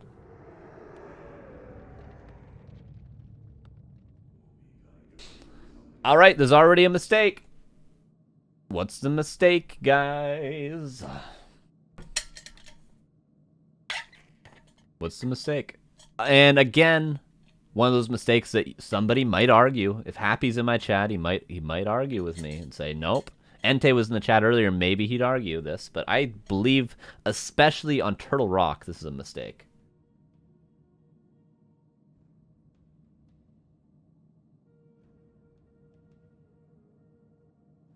Hey, be nice. Be nice in the chat.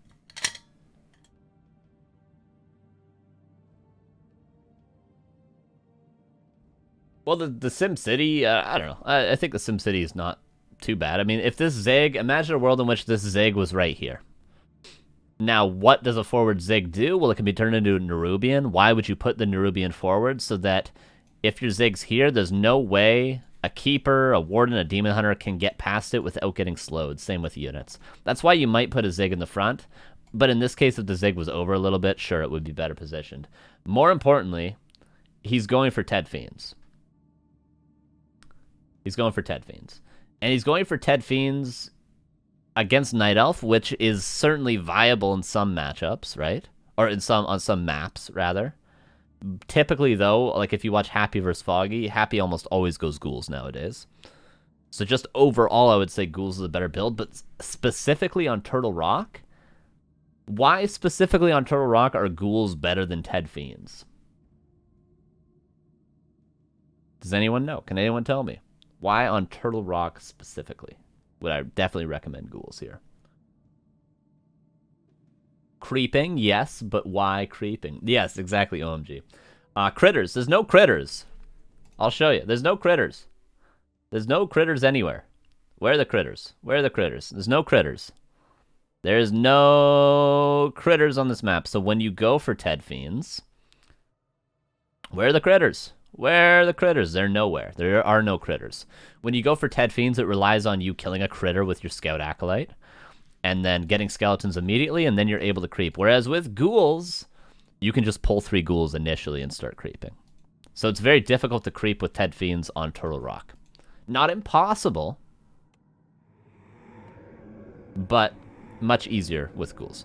And not only would it be easier to creep on this map with Ghouls, but it's also just what most people have been considering the better build against Night Elf recently.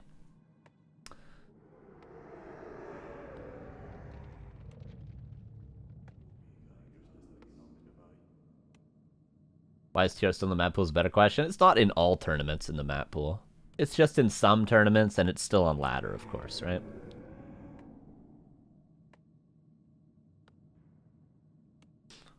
That he wasn't comfortable with Ghouls yet? Yeah, that makes sense, for sure. That makes sense.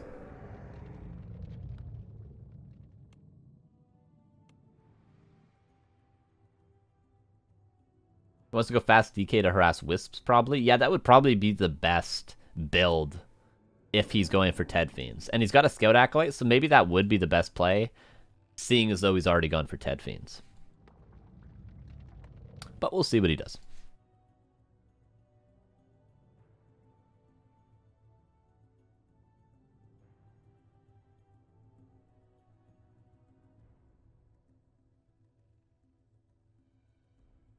Oh my god, that's a risky Acolyte. Kind of a cool move if the Ancient War didn't see the Acolyte, because then his Night Elf opponent thinks that he spawned here because the Acolyte ran, ooh, this way instead of running, ooh, this way. That's a little trick you can do with your Scout, but... Oh, this is cool from Break. He's not necessarily doing what I thought he was going to do. But what you can do with this Scout Acolyte in this position, you know the Archer's going to come out and he's going to aggro this creep camp and start creeping it. You can just pull this creep camp all the way up here. Or close, maybe here. You aggro it with your Acolyte and just run the Acolyte up to like the tavern, and the creeps will chase it. When the Archer comes out, they'll be like, where are the creeps? And this will slow down the Night Elf's creeping by quite a bit. Maybe by like 10 seconds. Maybe even longer. So this is something he could do. He's already microing the Acolyte in such a way. If he just microed it the other way, he's trying to aggro on the Ancient War, but if he just microed it the other way, this would be the same thing. Pretty dope. You see this in a lot of matchups. You can do this in every matchup if you just guess that your opponent's going to creep the turtles first. Whereas in this case, he honestly helped the Night Elf creep this faster. Demon Hunter. Terrifying. And let's see. Okay, so he's not going for Wisp Harassing. This is the right way to creep this, is just to coil the turtle and just attack it. But this is how painful it is to creep on Turtle Rock without ghouls. Look. He's got to use 2 coils. Although I would say you don't probably use 2 coils for that. You probably use 1 and then attack it down, but... Oh, summon him. Summon him. Alright, good. Yeah, it could work against human where they want to militia creep it. It could work against orc where they want to creep it. It could work against any race where they just want to creep that turtle camp first.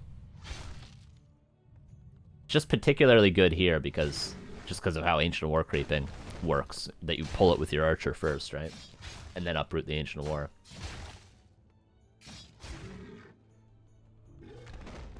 Okay, now I could probably go to this turtle, get level 2. And also the downside of going for this Ted Fiends is, yeah, now you have a Fiend, but... Like, are you going to be able to pressure the Night Elf? So, like, I'm afraid that you're not going to be able to do much pressuring on the Night Elf. The Night Elf's going to get level 3 Demon Hunter. You're going to get level 3 Death Knight as well, but... If you don't pressure a Demon Hunter and just let him creep freely to level 3, your mid-game is very rough. He can get a Naga on tier 2, he can pressure your creeping of your Lich with his level 3 Demon Hunter and just move his Ancient War all across, get an expansion up. It's very rough for the Undead if you let the Demon Hunter get level 3.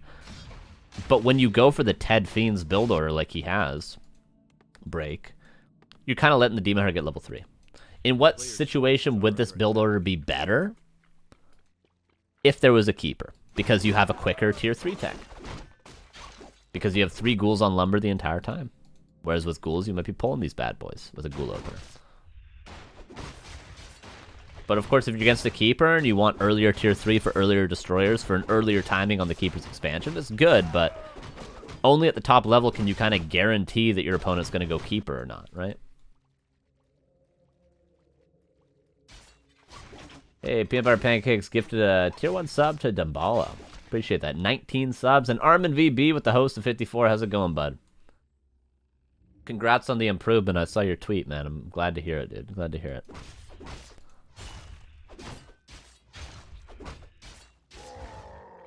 Alright. As I said, the Death Knight is going to be able to creep level 3. That's great. But the Demon Hunter is also going to be level 3. And look at the items. Look at the items.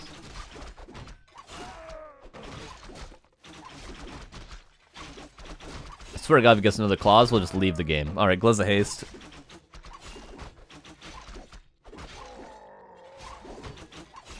Cheers, bud. Appreciate that. Alrighty, so the Lich is going to come out. We got 3 Fiends. The build order is all good, right? This is all fine. This is all fine. And you're creeping and you go tier 3 before Slaughterhouse. It's all totally fine. The downside is you haven't pressured him at all. And this is just because of the build order that you've gone. And now he's probably going to go Naga. Probably going to get 2 Lords up. And as you said, you're going to be playing Whack-A-Mole with expansions. How do you get in the position where you're playing Whack-A-Mole with expansions? Well, you don't have any map control in the mid-game, so he's able to expand freely and creep freely.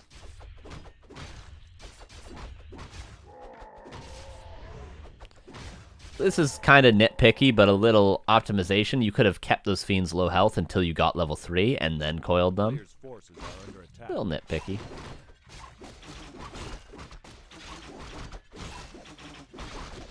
Yeah, Bidu does love that cannibalize trick, for sure. Dear Lord, he's making a monster. Alrighty. Tier 3 tech Slaughterhouse. It's all good. It's all good here. What is one thing Break could have done throughout the whole game? Well, I'll tell you, and I mentioned it in the last replay, he hasn't been scouting pretty much at all since the initial skeleton scout here. What information could he have been scouting for? Well, he could have been scouting to see what is the demon hunter creeping, so you paint a picture of what the map looks like in your head. Right? So you can scout the map, and you can look here, and then you can look here, and you can look here. You can look, okay, he's taken this item, this ward is still available. So if you're planning to creep against your opponent, you should still be scouting, not necessarily to be able to creep jack them, but just to be able to paint a picture of what creep camps you can go to in the future. And you're literally painting a picture because it either, the creeps disappear on your map. You don't have the red dot anymore. What else could he be scouting for? Of course, the tech. See, is it double lores? Is it mass archers? Is definitely a viable strategy. What's the second hero? Is it going to be Naga? Is it going to be Panda? Is it going to be solo Demon Hunter? Probably not. And most importantly, is there going to be an expansion? And what timing is the expansion built at? Because then you start to have a timer in your head of when do I need to push. But none of these things have been scouted for, except for the initial starting hero, which is confirmed as Demon Hunter by that Acolyte earlier.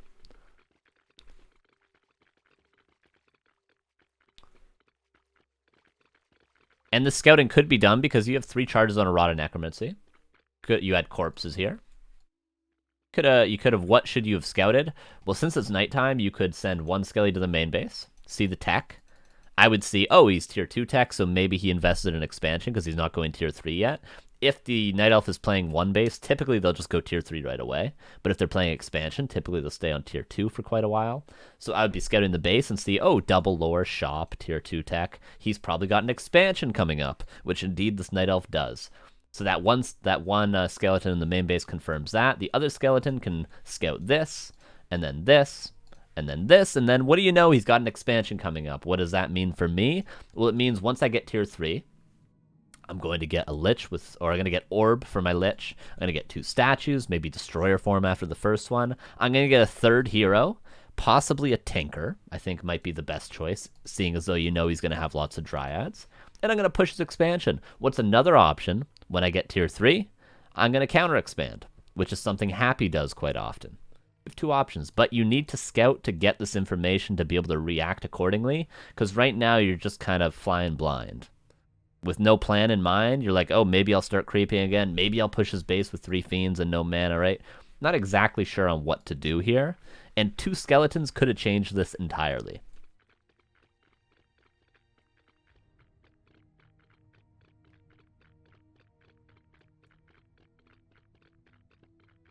Pretty neat, right? Pretty neat. What could a skelly could have changed as well? Well, you would have known what creep camps you can go to next. Certainly not a fight you can win. It is a fight, however, that you can run away from.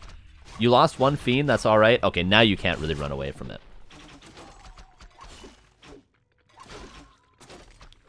This is what we call an anti-timing. What is an anti-timing? He's ready to fight, because why? He just picked up a Naga, he just got his first couple of Dryads out, he just got level 3 Demon Hunter, right? He probably got range finished on his archers. Actually, not quite. Is he even upgrading it? Apparently not. You're fighting at a time when the Night Elf wants to fight, when he's strong with his second hero and his first couple of Dryads out, which is why he's expanding right now, because he knows he's strong. And you are still waiting for tier 3, for your 3rd hero, for your first statue, for your orb, and you are still aggressive on his side of the map and taking a fight when you had no right being able to win that fight at that timing. That's what they call an anti-timing. Player's forces are under attack. And you're going to pay for it. What does paying for it mean for this game? Well, it means that he's probably going to get this expansion up because now you're not strong enough losing those fiends. You're not strong enough to push the expansion on time. So these things all snowball. What should you be doing right now? Well, this whole time you probably could have been creeping, for instance, this camp, maybe this camp, maybe get 1 consumable. You could have been creeping this whole time, scouting with skeletons.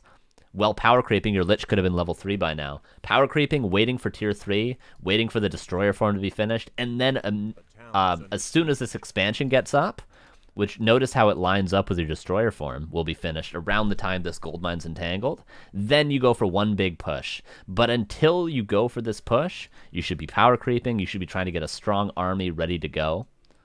And then you can push and break his expansion, right?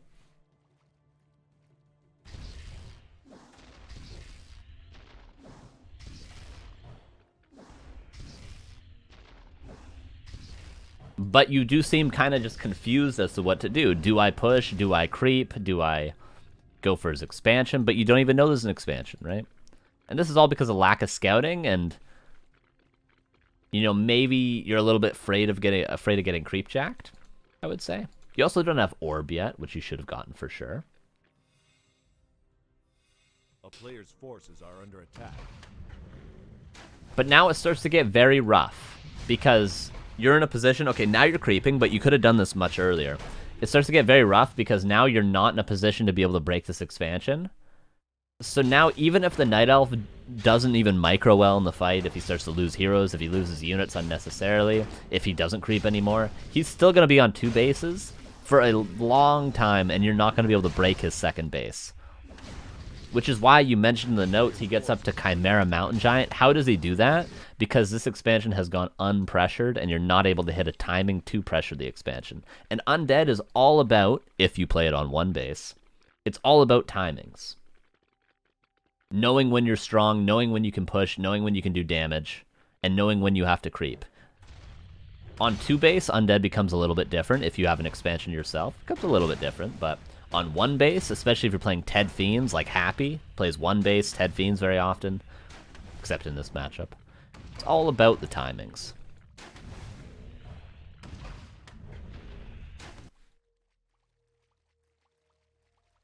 Night Elf should probably go tier 3 soon. Once the expansion's safe, you can go tier 3 as a Night Elf in this position. I did a whole episode on this matchup, by the way. I forget what episode it was. Episode 16? I think 16? Maybe 15? No, 15 was Farseer Headhunters. Maybe it was 14.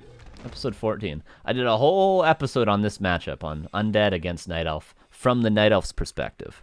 I also did an episode on Undead against Night Elf from the Undead's perspective, but that was specifically on Keeper Fairy Dragons. So if you want to learn more about this matchup, got 2 episodes on it.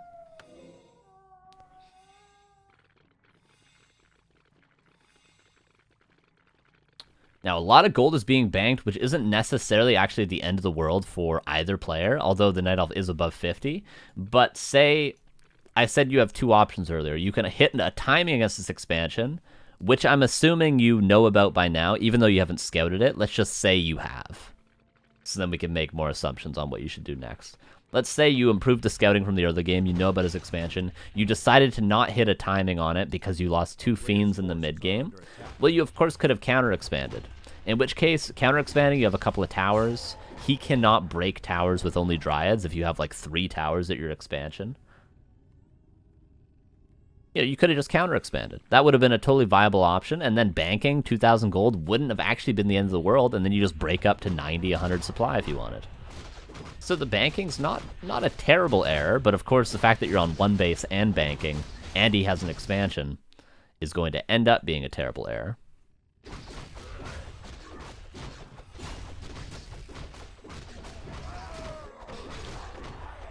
Double scroll the beast is a little bit unfortunate, but the Warsaw Battle Drums is nice. Ooh, losing a Fiend, that's alright, right?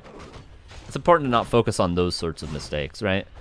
The more important things to focus on in these games is like, ooh, I didn't scout his base and his expansion at the time I should have. Ooh, maybe I banked a little bit too long. Ooh, maybe I didn't hit a clean timing. Maybe I didn't counter-expand. Those are important things to focus on, not like, oh, I lost a Fiend to creeps. That's why I lost the game, right? Okay, maybe 2 Fiends. But that's not what's important to focus on when you're trying to learn and improve from your replays, right? A player's forces are under attack.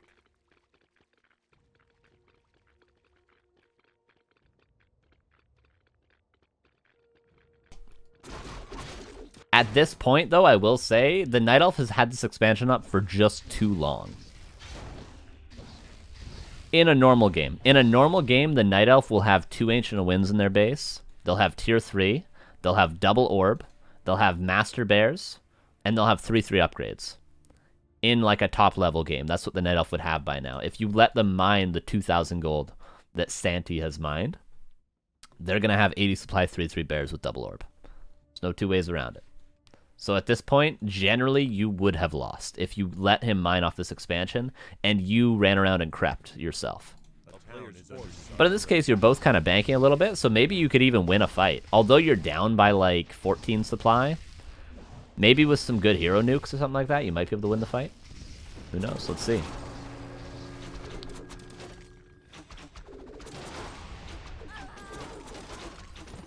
But you gotta TP out, kill one Dryad. Now you know about the expansion. What would be the best play in this case? I would honestly probably say still just counter-expanding. I don't think you're going to be able to get a strong enough force to break the expansion. Like, yeah, you have a big bank, but I think you could probably just counter-expand here.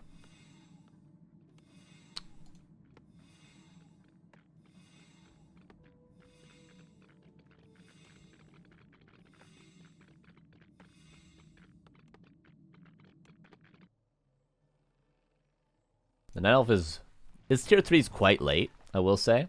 If you're a Night Elf player, get this tier 3 very early. Why? Of course for the orb. And for the bears. You know, bears are pretty important for the 3/3 upgrades, pretty important, but the orb is probably the most important. The double orb even. Pretty good. Get an orb on the Naga. Don't use Cold Arrow. It's pretty strong.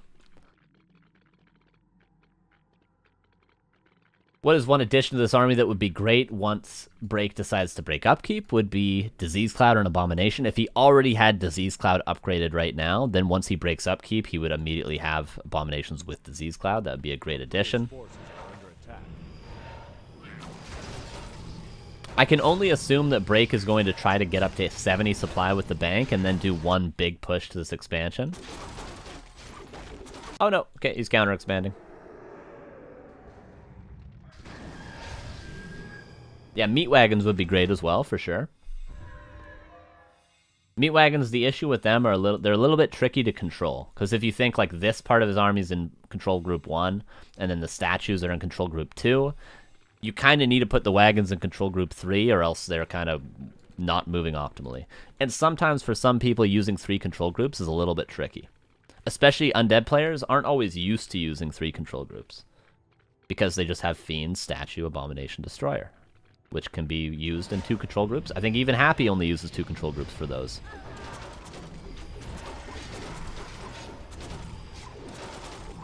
Now this is a good fight. Now this is what you call an anti-timing before the Night Elf. Why? The Night Elf just finished tier 3. Doesn't have Orb. Doesn't have any bears yet. Doesn't have any tier 3 upgrades yet. This is a perfect example of a Night Elf anti-timing. The Undead's ready to fight. He's got lots of Fiends. He's got Orb. He uses a Scroll of the Beast. He can pop Destroyers if he needs them, which he won't here. And the Night Elf has nothing on tier 3 despite investing into the tier 3. This is an anti-timing from the Night Elf.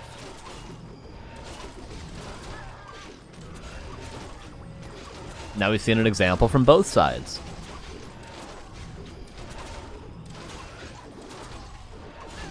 You can definitely kill this Demon Hunter. Oh, maybe with a little bit better timing of a coil. Hey, yeah, good trades. Good trades there. You lost a few Fiends, but pretty good trades. Now, 3 statues I think is fine because you never know when you need to morph one of them into Destroyer. Right? If there's all of a sudden bears on the field or something. And you never know when one's going to get mana burned and you're going to run out of mana on a statue. But I would say 4 is probably too much. Instead of the 4th, I would get... Oh, instead of the 5th, I would certainly get an Abomination.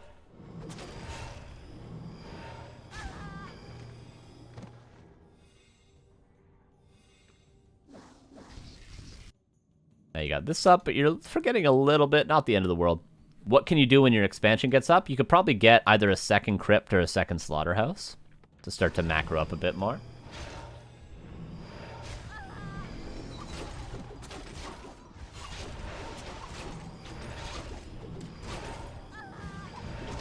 Unfortunately, your Death Knight took a little bit too much damage, so you had to TP out, but you killed a few Dryads. Yeah, I would say you're definitely at this point missing some Abominations. You can keep building Fiends, but yeah, there we go. This is the Abominations, and I hope Disease Cloud's done by now. But if not, it's alright. What are the upgrades as well? You could definitely have 3/3 upgrades by now as well. This is especially important when you're banking, right? You've been banking the whole time. What can you do when you're banking? Well, of course, you can get upgrades. You can spend the little resources you have on upgrades on 3-3 and on Disease Cloud and maybe Burrow and Web. Because you don't even have Web yet. I'm pretty sure. You don't have Web. So you could get all these things before you break Upkeep, and then you don't have to waste any time after you've broken Upkeep on building things other than units. So you could have 3-3 upgrades, and your resources are even such that you could as well. All right, I do like that you're getting 2 towers here against a lot of Dryads. And you're going to find this expansion, which is pretty good, and you can probably kill it. You can definitely win this fight, so...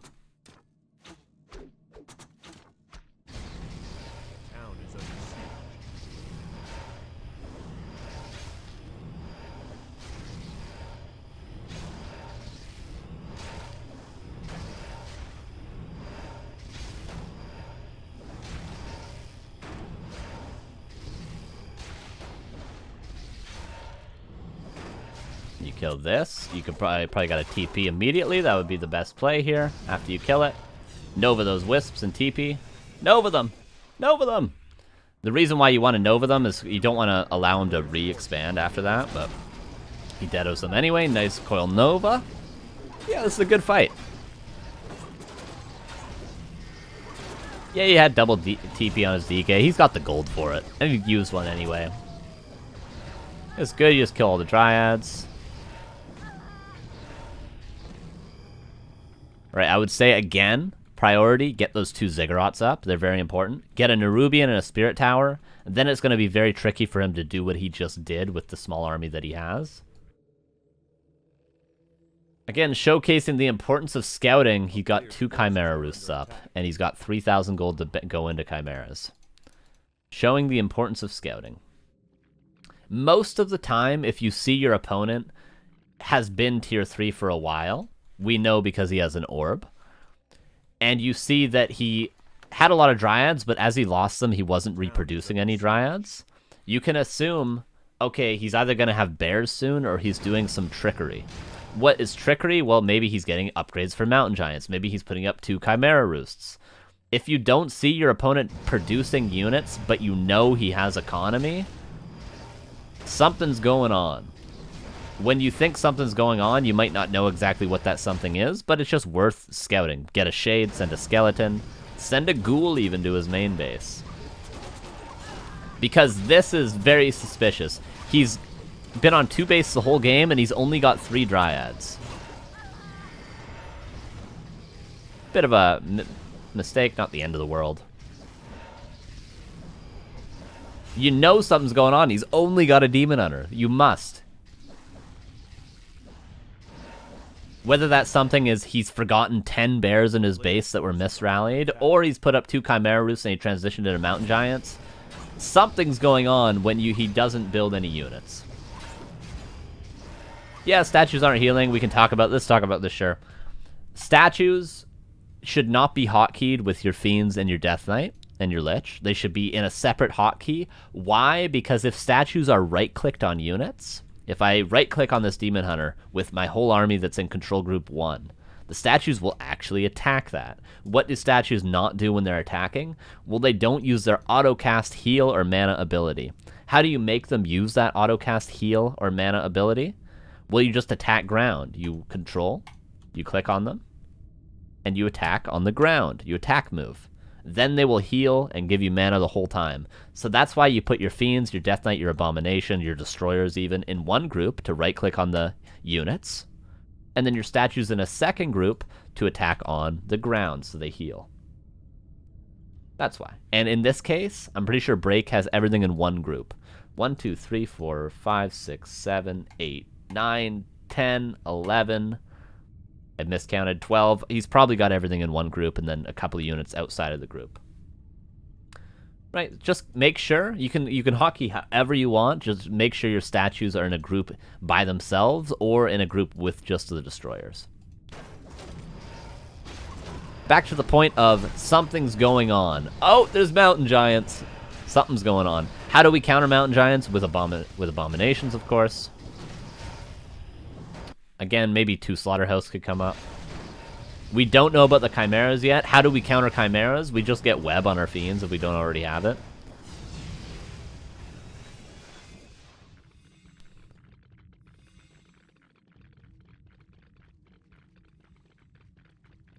Yeah, worm would be fine too.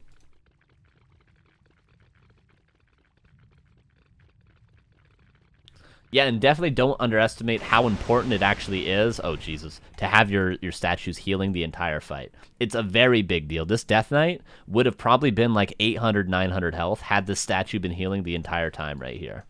It's a very big deal. Whereas now, you might be forced into a town portal or even lose your Death Knight because he's so low. You also would have had probably some coils, probably some novas. Alright, he's got a bunch of chims. Don't be too afraid. Just get web. There's the web. Get maybe just more fiends. Everything's going to be alright. Don't be too afraid of chimeras. There's only 4 of them. They die very fast. Don't be too afraid. What you can do is you have enough fiends to web them and then run away so they can't attack you when they're webbed. A player's forces are under attack. And then you just continue to do that, and you focus one down at a time. You web them, you run away from the webbed chimeras, you focus one down that's further forward. Right, just don't panic. It's very easy to panic when you see this army. I would panic. But just remember, you have the units you need to kill this army. You do indeed. How many fiends do you have? 1, 2, 3, 4, 5?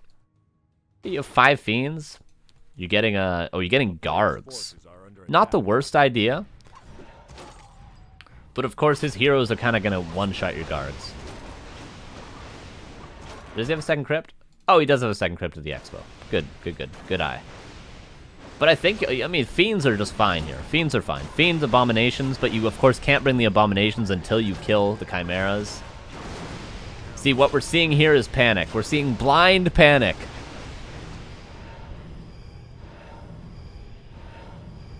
Remember earlier what we said about autocast? It also applies to fiends. Notice how the whole army is right-clicked on a mountain giant right now? By right-clicked, I mean actually he is right-clicked on the mountain giant. He is right-clicked on it. Fiends have an autocast ability called web. If the fiends are not on attack move, they will not web the chimeras. So he is right-clicked, his statues have not healed, and his fiends have not webbed. All these chimeras are flying free and killing his whole army. Now, that's not why he lost this fight, but definitely a start.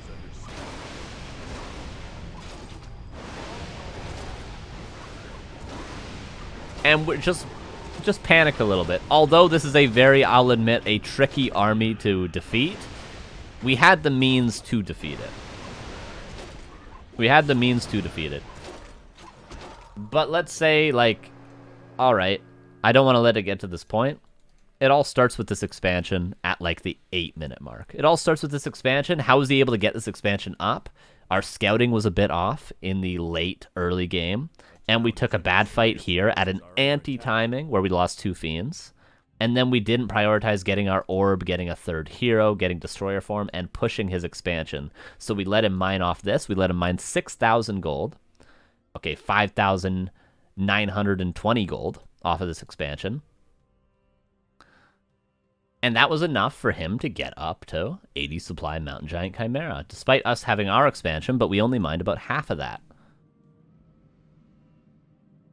Right. It all stems, again, just like the replays from earlier, it all stems from the early game. The scouting in the early game, understanding when to fight, when not to fight, when to creep, and you definitely could have crept a lot more, up to the point of where you got tier 3.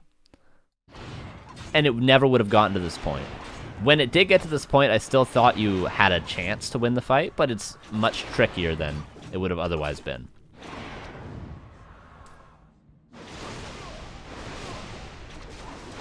And now the game is definitely over. As I said, Gargs are great here, but the heroes are going to kind of kill them immediately. And GG is called. Thank you for the replay submission yet again, Break. I hope you learned something. That's replay number 3. We have 3, possibly 4 more. We'll try to fit 4 more in. But first things first, we watched Break, so we're going to take a break, and we'll be back with another replay. See you guys in 4 minutes. All right, we're back. And we got about another hour left, so I'm going to try to power through these. Jeez, I said I was going to do this quick. What have we been? Like 2 hours 15 minutes in, because of course I always take ages to do this sort of stuff. But yeah, I do have 1 hour left before I got to get off to go to Todd's podcast. So we're gonna power through as many replays as we can until then. We have 4 potentially left. One of them is really short, and one of them I haven't even looked over to see if it's an actual replay. So we're going to jump into this. A little bit of a preface before this replay. This is going to be the highest level replay that we've ever had submitted for the community replay review. I'm pretty sure. So worth noting, there's sometimes at the high levels, at the Grandmaster level, at the 2100, 2000 MMR level, right? There's some situations where players just play perfectly and then they win the game. And there's nothing to be said. It's like, oh, he played very well. He played like a perfect game. Maybe there's like little like tidbits that you could improve on. Like, oh, you should have moved this unit a little bit quicker. You can really get down in the weeds with these arguments of like what you should improve on when you get up to the higher levels. So it's worth noting that there might be some things in this replay that I'm like, I don't know, because it's pretty high level. But we'll still try our best, and you guys can help me again to try to find some things to improve on. This will be submitted by Agent, who's a 2000 MMR human player, and I believe he's up against 120. Somebody will know. His name on War 3 Champions is Finally. It's either 120 or WFZ. It'll be Human Against Undead on Autumn Leaves. Let's check it out and let's see what happens. Let's see. I'll see if I can give any input on this. Here we go. All right. So here's Agent. And here's Finally. I'm pretty sure this is 120. Yeah, this is 120. Okay, 120 rather. I do say 120 because it's quicker. But yes, 120. I'm sorry for the people that don't like to hear it like that. Okay, so first things first. And I don't think Agent would be offended by me saying this, but going into a game against 120, you should just assume you're going to lose. Right? Job's done. Job's done. That's the first thing. Now, do I think Agent is capable of defeating 120? Absolutely. But if I had to bet who I think would win this match, I would obviously say 120. I assume I'm going to lose any undead over 1850 MMR. That's hilarious. That's funny. Agent in the chat. But let's see if there's anything to improve on. Let's see. I'll give it my best shot. All right? Here we go. Autumn Leaves. So there's a couple of options, of course. Okay, so first things first. 120. I think I might have gone to his base. I didn't notice what build order he was going, but I'm assuming he's going to go Crypt Lord because 120 plays a lot of Crypt Lord. He always plays Crypt Lord against human, whereas Happy always plays Death Knight. So I'm assuming Crypt Lord. There's 2 options against Crypt Lord. You can counter expand, or you can play one base and all in the expansion. So we'll see what Agent's going to do, whether he's going to one base all in or counter expand. If this was a tournament and I was recommending a build to Agent on how he could beat 120, one of the greatest players to ever play this game, I would say one base and do the Chninkel Firelord all in against the Crypt Lord expansion if it is a Crypt Lord Expo. Right? Because I wouldn't want to get into a macro game against 120. I would much rather roll the dice and go for an all-in against his Crypt Lord expansion. Get level 3 Archmage early, tech, get Footman, get Rifleman, Firelord on tier 2, push the expansion. That's what I would recommend, but seeing as though this is a ladder game, both options are viable. Let's see. If this is a macro game, hey, the Cosmonaut gifted 5 subs. Thank you very much, man. I appreciate that. To Chris, I'm Delirium, Cram or Dap, Birdo19, Diocletian 60, and Katara Massamune. Welcome, guys. Appreciate that. Thank you very much, Cosmonaut. Love you. So, what I was going to say before I was rudely interrupted. On Autumn Leaves, although it's a relatively new map, I think, honestly, expanding here is better. You can pull it with a footman, just like you do on Amazonia. You pull it with a footman, and you bring your militia and your archmage in, and you create this. It gives more experience. It gives a much better item than this camp, and it's much safer. What is the gold count? I think it's 11,000. Okay, they're both 12,000. That doesn't matter. It's much safer, gives you more experience if you want to get level 3 early, which I'd recommend against Cryptlord, and it's a lot safer.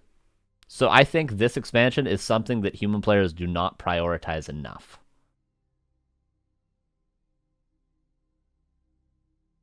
I wanted to creep standard camp, but then Akko gone, and I understand he fast expands, so I go fast expand too. Okay, yeah. So on Autumn Leaves, this is just me blindly making something up, right? This isn't something that I've tested. This isn't something that I've tested, but I would say creeping this always as a first camp is good, and then the footman can scout whether or not it's Cryptlord or Death Knight, and then you can react. Of course, against Death Knight, you probably expand. Against Cryptlord, you might wager, do I play one base or do I expand? So you creep this, and then you decide, and then you can figure out whether you want to creep this, or go across the map and try to pressure his expansion. So this gives you some leeway, whereas if you creep this camp first, not only are you committing to this camp expoing here, but you're also committing to the expo itself before you've even scouted. You have seen the Acolyte, but you haven't actually seen the Cryptlord yet, right? But Autumn Leaves, like I said, is still a map being figured out, so. Our forces are under attack. Because this camp just drops a terrible item. I do think this camp should drop a 1 tier higher permanent item. Small things, I'm sure Agent already knows this, but obviously you shouldn't have taken any damage on the Archmage or on this Footman. This is just an objective mistake. It should have all been taken on the Water Elemental if possible. This damage on the Peasant, not the end of the world, but this actually is pretty damaging, right? Taking this damage. I'm sure he already knows that, though, right? The Footman scouts, get level 2 off a Beetle. Nicely done. Loses a Ghoul. And deciding to pressure.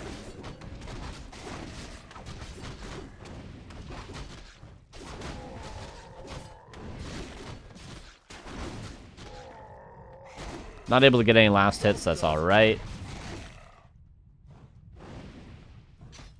Now it's important to realize what the point of this pressure is. It's one, to keep your expansion safe so that 120 can't just, when they only throw one, yeah.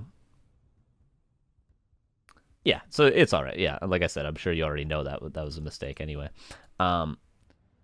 So the point of this pressure is, of course, to keep your expansion safe. There is a world in which the Cryptlord can just run across the map and just kill every peasant right now. So the point of this pressure is to keep your expansion safe, also to delay his expansion as much as possible. So you're probably not going to get, like, you might not be able to kill this ghoul, but you might be able to cancel the Ziggurat, and you'll definitely be able to delay him from building this gold mine. But I would say it's important here to not overcommit Footman health, and just try to, like, stay close by so that you're able to go in for a gold mine cancel, but not so close that you're just taking needless damage on all your units, right? Because you're just trying to keep your own expansion safe, and you're just trying to delay him from building his expansion. You get a Ghoul.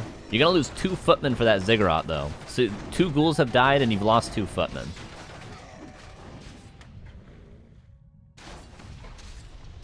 Ooh, that's rough.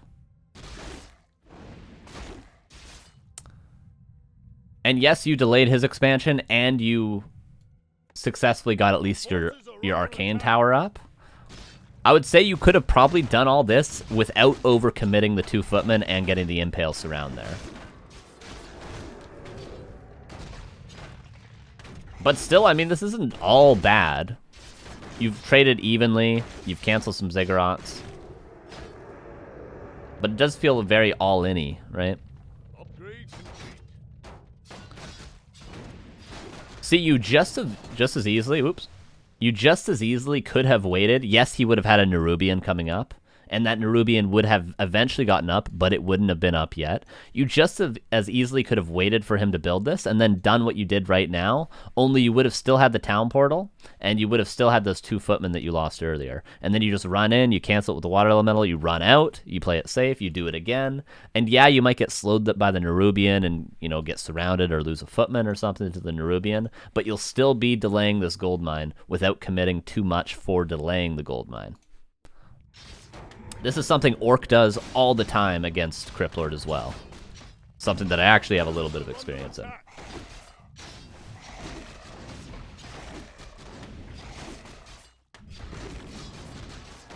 But again, I mean, you've safely gotten your expansion up. I would say you're ahead here. Most likely.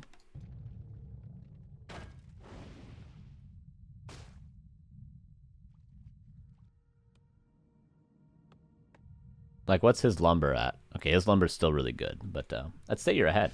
Hey, the Cosmonaut gifted a sub to Agent. Thanks, man. Appreciate you. Our forces are under attack.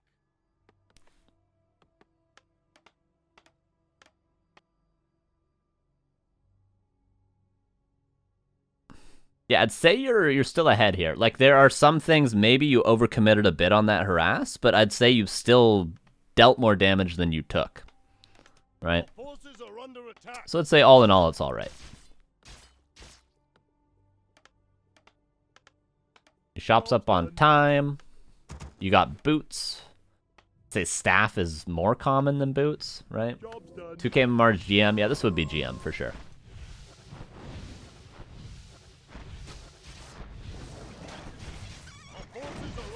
But see, the issue is always... Does anyone know any good YouTube channels that show high-level games plays from pros? Well, there's Grubbies, there's Todd's, there's Back to Warcrafts, there's Crota's. Who else does casts? Probably plenty of them. So here's a very important thing. So you committed in a lot of Archmage health, a lot of Archmage mana, your town portal, and footman health. This footman was already low. This footman maybe not so much, but you also committed two or maybe 3 footmen in to go for the cancels. Why you did this? Well, you did this to delay his expansion, but also to stop him from marching across the map and just killing your expansion before it's ever up. But, oh yeah, Star-Shaped, of course. He said he was going to start uploading more. But in committing those footmen and that Archmage health, that Archmage mana, the footman health, in committing it to delaying his expansion, now you aren't actually strong enough to just hold if he pushes you. So now you're going to lose this footman, you're going to lose this footman, and he can kind of just continue to pressure you and really delay your expansion, and he's going to even out the economy game. Despite you delaying this expansion for quite a while, he's going to even it out now because you took so much damage early on that harass. Most likely. Oh, what an impale. But didn't end up actually being a good impale.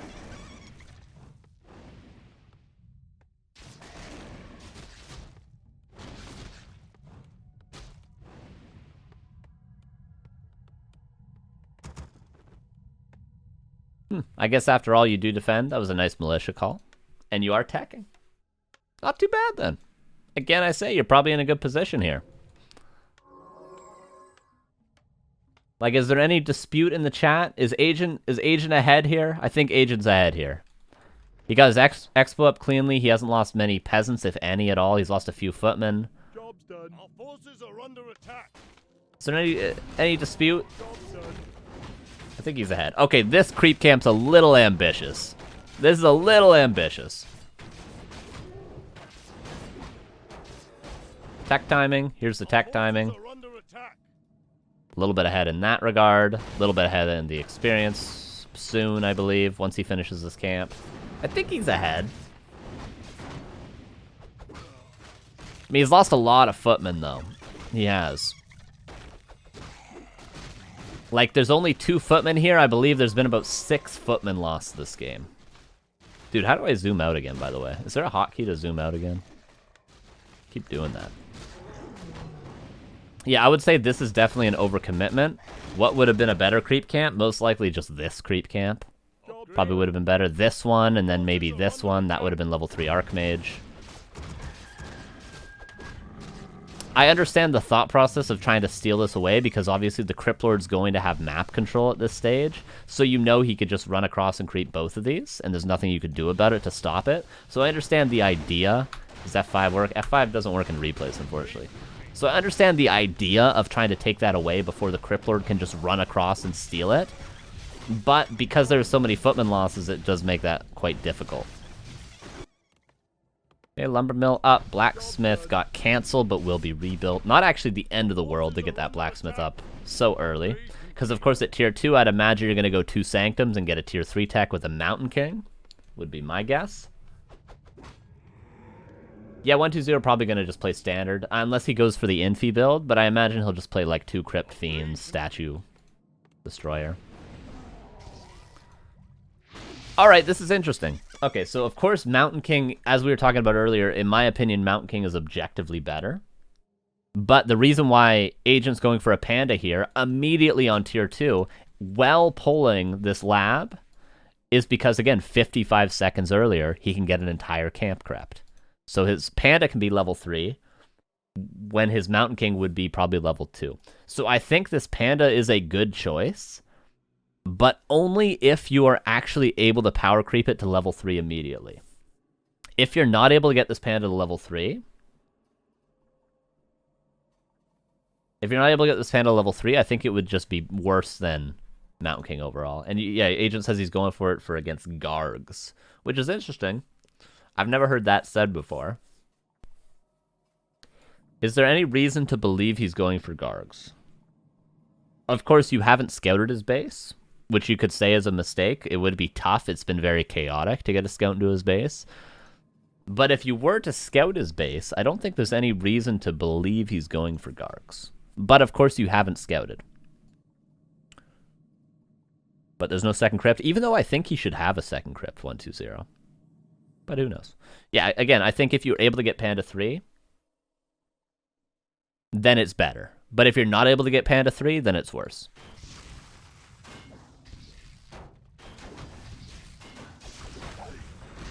And of course, I'd expect to see Double Sanctum coming up soon as well in the main base. And tier 3 tech.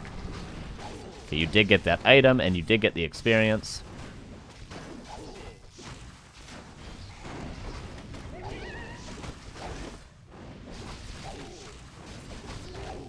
And yeah, this is pretty good.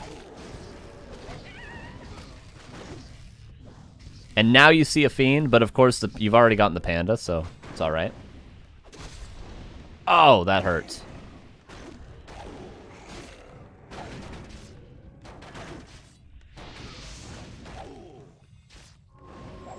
See, and another reason why I like the expansion here is just because it doesn't allow for this sort of a mid-game. Because at any point, he can just run across the map. He's keeping, like, ghouls here and stuff at his expansion. At any point, can he just run the 2 screens and just force you back here?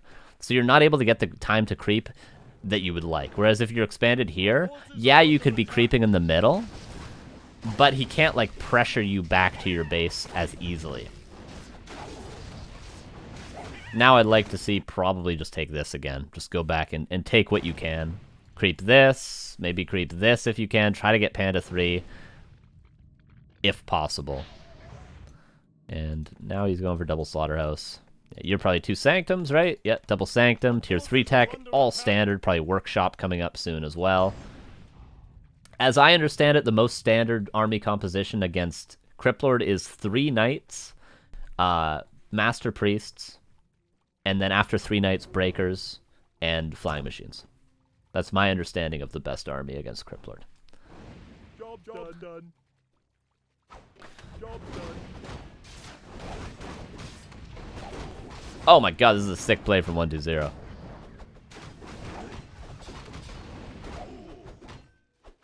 Yeah, he's playing this very well. He's doing this very, very well.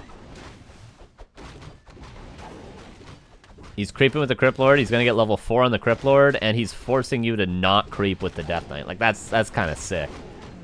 You get level 2 Panda. Again, I just immediately go to the top left after this and just continue because you need to get that Panda 3. You definitely need the Panda 3. Because, like, Mountain King level 2, you can force town portals, stuff like that. You can get unit kills. But with a Panda, it's all just in the damage. You have nothing if not the level 3 with the Panda, whereas you have something with the Mountain King. Whereas, you know, you can kill Fiends, you can force a town portal, all that stuff. So you definitely need to get level 3. Okay, you got a Workshop, Double Sanctum, your tier 3's on the way. Our forces are under attack. And he's coming across the map. Okay, so at this point, this is sort of a position where it's like, he might just kill you here, right? He might just end the game right here. And then the thought is like, oh, what could I have done? Right? He's got so much stuff, what could I have done?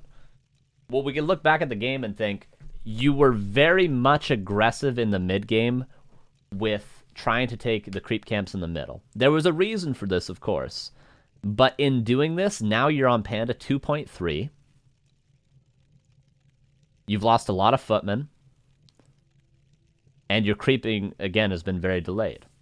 You could have Archmage 4, you could have Panda 3, you could have maybe 7 footmen with Defend right now. But instead, yeah, a Panda 2, you have about 2 footmen. Yeah, you do have 2 footmen. Right, so you invested a lot in the mid-game in trying to not allow 1-2-0 to get those 2 camps in the middle, but you spent so much time doing it that now you're not actually prepared for this.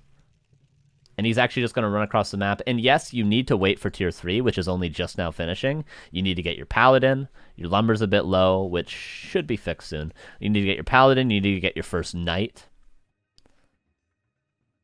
Oh, I don't think you actually need to get Animal Word Training. I think just getting a Knight here would be more valuable. Right, yeah, so you still need to build or buy a little bit of time. But if you had the Footmen that you lost in the mid-game left, if you had Panda 3... if you had retrained Blizzard already, not only would you probably be able to fight this long enough to buy time for your Paladin in your first couple of nights, but you would also just be able to force him back with Blizzard Breath of Fire as well if you wanted. But now you're kind of out of options. You can't go play hit and run because you're totally out of position. Your only option is to town portal back home. But if you town portal back home, you don't actually have the wherewithal to defend this currently. Because you don't have Panda 3, you don't have many footmen left. You're getting Animal Word Training before your first night, and nowadays you have Sundering Blades right away. So yeah, although your knights might not be as tanky, there's a shop here. You can get your Staff of Preservation right away, which you have the gold for. You can retrain Blizzard. You'll have Panda 3. I think you could definitely defend this if you had Panda 3 and a couple extra footmen and went for that knight right away. But your only option is to defend this because you don't have Panda 3 yet again.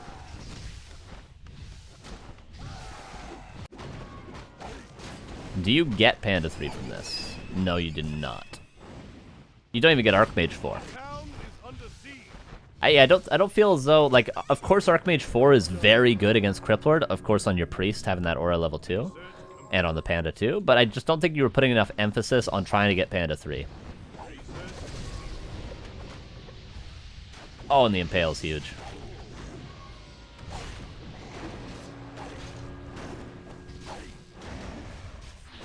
Okay, this is a good fight so far, but you don't want to be losing anything here. You just want to be buying time. Just buying time here. So, like, at this stage, do you have staff? You do have staff. Is your Paladin on the way? It is on the way. Is your first knight on the way? It is. Your first flying machines are out. You obviously need to wait till you have about 6 of these to engage. So at this stage, you might have to sacrifice a few peasants, but you should certainly just run away right now. I think trying to defend the ghouls from running in here might be a mistake. I think you should just run away, try to wait for 2 knights, 6 flying machines. Yeah, you're going to lose some peasants, but then you can come back and defend. And I think you might be all right. You could even, like, creep this. You might lose some stuff, but you still need to get Panda 3, and you need to wait for, like, probably 2 knights, 6 flying machines.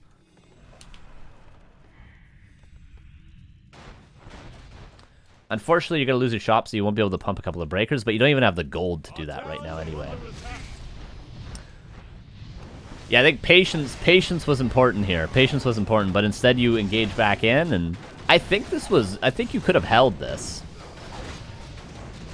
But a little eager to fight. Hey, Stars and Stripes, thanks, bud. 1,000 bits, appreciate that. Yeah, I think you were just a little bit too overeager. It seems like a force that's like, my lord, how am I going to beat this? Because it pretty much is. This is a very strong timing by 120. But if you see, now you have the flying machines. If you wait for 6 of these, you wait for 2 knights, you wait for your paladin, you don't get forced into using your heal scroll and your invuln right away, you don't lose a couple of priests before you fight, you call all your militia, right? You have Panda 3 ideally. I think this is very defendable, shall I say. But just a little bit overeager. Overeager in the middle to take these camps. Overeager to get Archmage level 4, so you didn't solo creep the Panda to level 3. And overeager to fight right here, so you didn't wait for everything. And also, I think calling Militia, I think you would agree, is probably a mistake here, because your lumber is not too bad. Just a little bit overeager.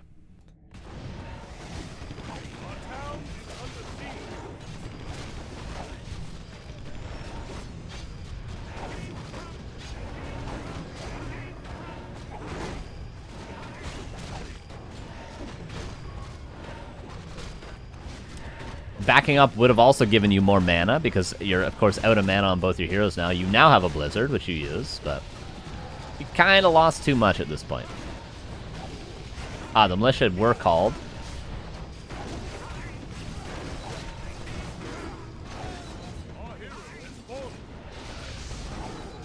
Still not Panda level 3. Which, imagine if there was constantly Breath of Fire level 3 on everything. Well, in that case, the Cripplord would have already been at 0 health, so this would have been a Town Portal out. Yeah, like, see, this is honestly... I mean, I'm going to say this is a close fight, even though he's got a lot left and you have very little left. Like, he's 79 supply. But it's close in the fact that you could have forced a TP out. And if you force a TP out, then you have tier 3. You're able to get Knights and Flying Machines, right? To counter his army. So, like, it's close in the fact that you almost held. You didn't almost win the fight, but you almost held. So, if a few things went better for you, I think you hold, and then you probably have another shot at it. Our town is under siege. Yeah, and if you watch players like, especially Infi, when he was in his prime, Infi was a master at buying time and waiting for the fight. Waiting for the perfect time to fight before he engages in. You just have to accept that, yeah, you're going to lose some peasants here. You can even, like, you will see positions where Infi would just, like, evacuate all his peasants. Not forever. He's not giving up the expansion, but he'll evacuate all his peasants, like, back here, just for, like, 30 seconds. Just so he can get more mana on his heroes, so he can wait for his paladin, he can wait for the 2 knights, he can wait for a couple extra flying machines, he can wait till his militia is actually with his army to engage with it, and then he'll bring the peasants back, put them on gold, and fight with everything at once. And then in that case, if you don't hold it with all those things, then I'm kind of, it's like, oh, this is just a really good timing. I don't know how you beat it. But there are a lot of extra things you could have done to guarantee your success in holding this push, I feel like. But it would have been difficult. Still would have been difficult, no doubt about that.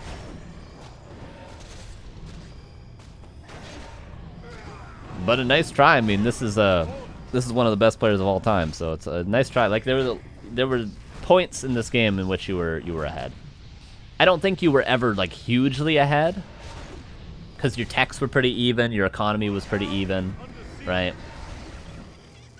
I don't think you were ever massively ahead, but there's definitely a shot there.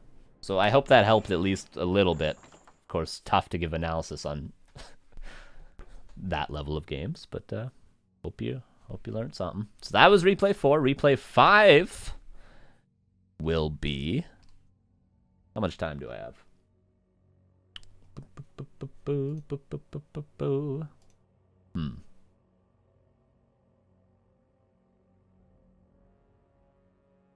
Yeah, that is an issue with Autumn Leaves, is that you always lose those center creeps. So there's a lot of matchups nowadays, especially for human even, because against Farseer Headhunters, right? You're always going to lose those center creeps because you don't have map control at the timing the Orc's able to creep them. Orc against Night Elf, you're probably always going to lose the center creeps because you don't have map control at the time the Night Elf's able to creep them.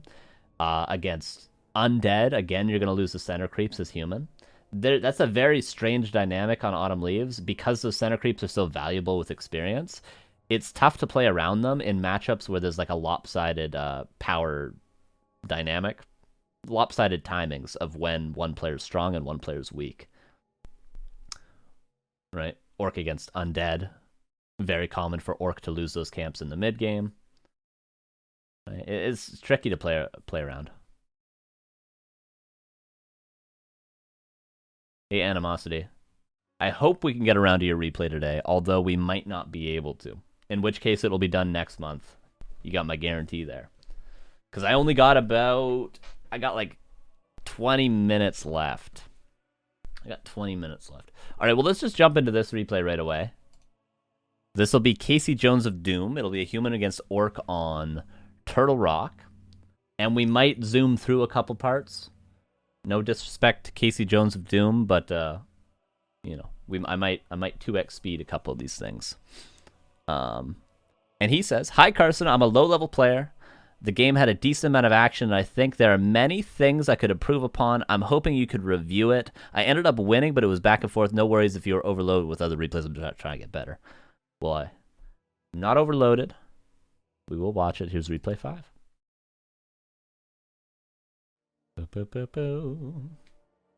This will be a human against orc. This will be 1200 MMR. And we'll do this. Wait till the heroes are out. The first thing I always recommend with human, unless there are extenuating circumstances, I'm thinking on Last Refuge, you need to use this footman to pull the mercenary camp, or on Amazonia, you need to use it to pull the expansion. Unless there are circumstances such as those, you should always be scouting with this first footman, especially on a map like Turtle Rock, but on any map to see your opponent's base in pretty much every matchup.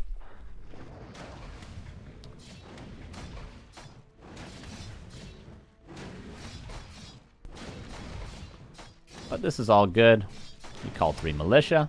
Very cleanly done. You had a couple of footmen just sort of chilling here, but still very quick creeping from you. Are you against Farseer Headhunters? You will be, but a grunt into Farseer Headhunters, which is interesting.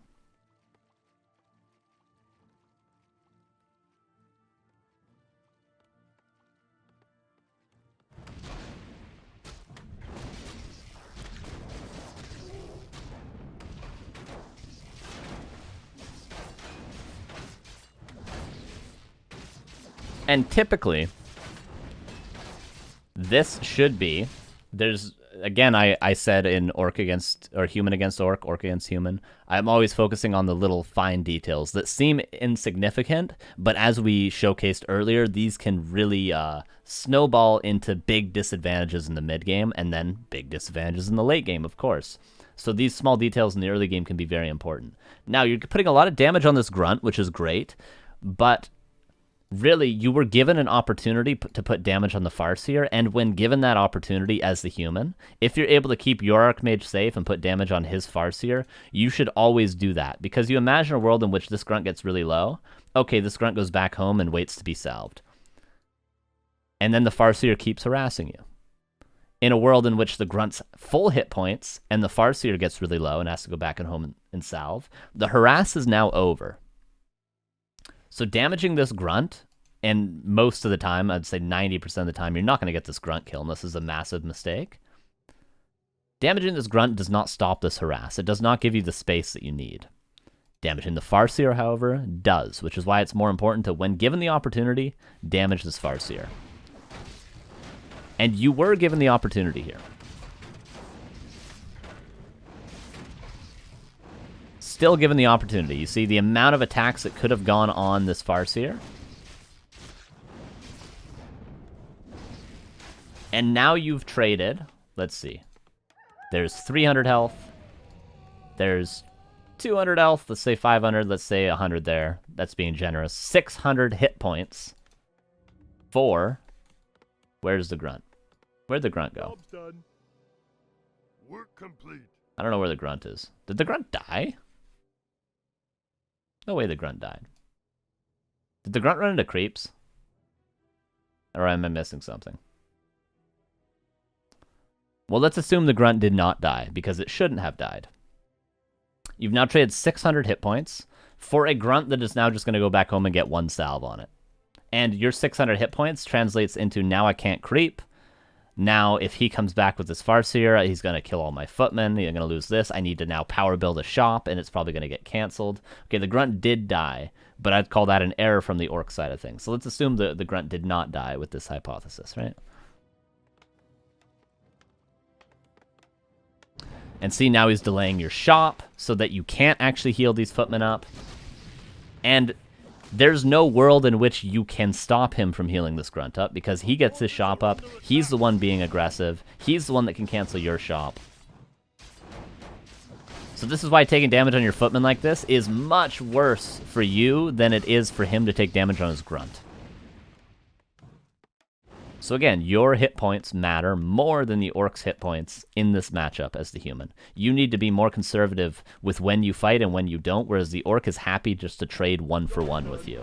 He's happy to trade grunt health for footman health. He's happy to trade Farseer health for archmage health because of, you know, how difficult it is for the human to heal, and because they can just always send wolves and continue to harass you while they heal up, right?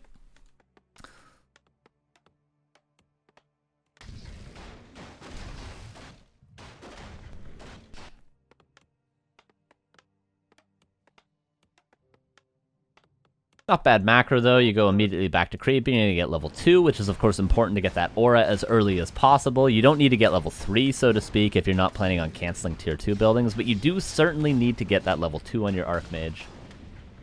So you're going to get that level 2.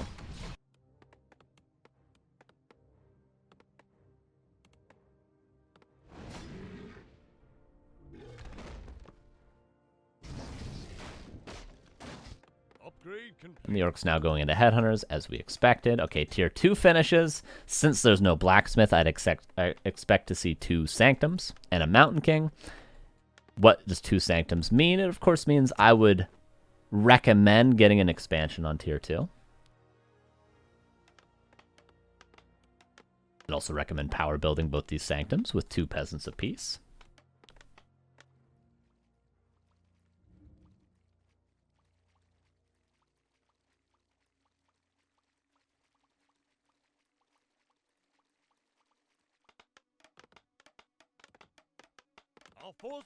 But not so bad, all things considered. The Mountain King is very late, which is very important because every second your Mountain King is late, he's, of course, not creeping. And if your opponent is playing optimally, macro-wise, that means he's creeping an extra second on his, which, of course, he forgets his TC for a bit. Job's done. But it's all about a race to level 3. He who gets level 3 on their second hero first in this matchup is going to be able to fight, is going to be able to get map control, is going to be able to get an expansion much easier. So it's very important to remember to prioritize getting that Mountain King out as early as possible and starting to creep as early as possible. Now, if you have Defend, this is not bad at all for you.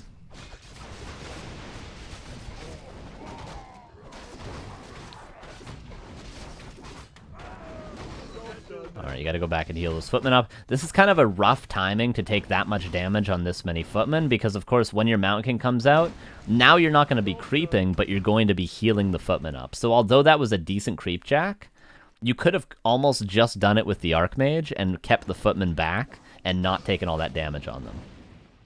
You might force the town portal if you can get a little block. Okay, you're going to force it either way. But now, as I said, you got to go back and heal these bad boys up. And you even got to wait for the shop, and all this is time where you're not creeping the Mountain King up. So now it's like about a full minute almost of Mountain King creeping we've missed out on. A similar mistake to what we saw earlier, this blacksmith is not necessary. It's instead more important to just get units out at this stage, get the 2 priests out, get adept, maybe get a couple sorks out, and get an expansion up, probably over here. That's what's important right now. Not important to invest the gold into the blacksmith. Job's done. Again, should be immediately trying to creep the Mountain King up. I guess this isn't a bad choice to go here. Should pull the Archmage away right now to give solo experience to the Mountain King.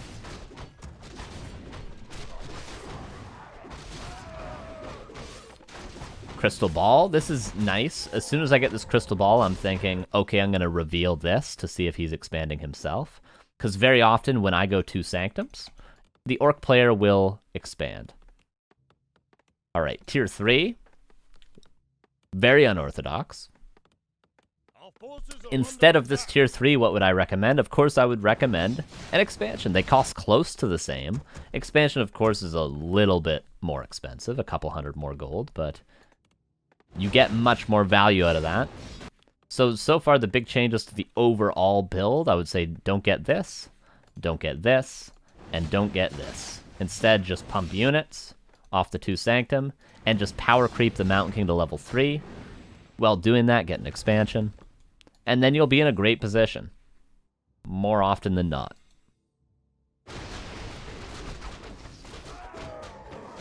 You imagine if you have level 3 Mountain King, this orc is committing to a whole lot of headhunters. What is this, 8 headhunters?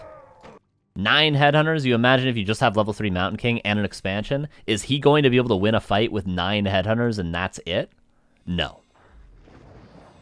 So your expansion is going to be up for free. If he pushes your expansion, you're going to kill all of his units. This is assuming Mountain King level 3, of course. And you're going to be very ahead in the mid game. You're still probably going to be able to win this fight, even with level 2 Mountain King. Kind of rough the creeps are fighting you, but I still think it's totally fine. You have an invul in that Mountain King, which you're going to use.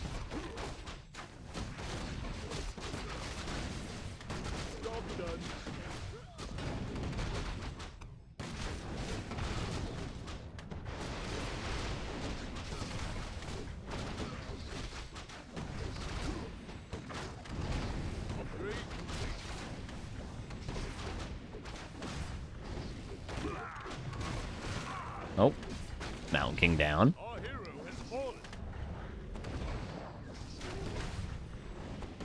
But still not a bad fight. Imagine a world, this reminds me of the Floss replay, right? You remember earlier when we were watching the Floss replay, he took a big fight in the Orc's base, and although he didn't trade perfectly, he still had a decent fight.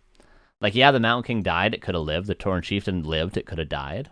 But you imagine he takes this fight, and behind this fight, he's expanding. He's expanding. That means the expansion's up, and yeah, maybe you don't trade absolutely favorably for yourself, but you have an expansion up behind it. Oh, and look at the gold and lumber. You have enough gold and lumber to have built an expansion already, right? So things to think about. Prioritizing that expansion.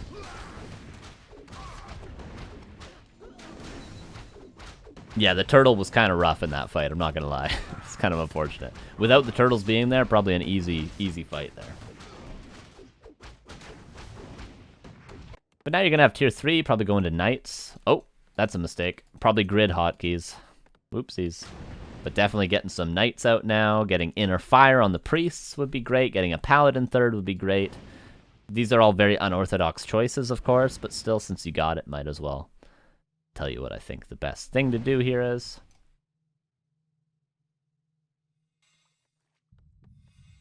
Now I would say relatively even game. You've both lost a lot. You lost your Mountain King that's, of course, on level 2 still. Oh, and you forgot to rebuild it, apparently.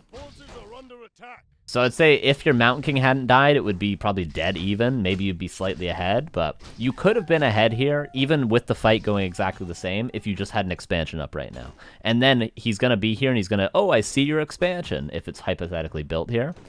All you do is you just call militia, and you defend the expansion, no problem.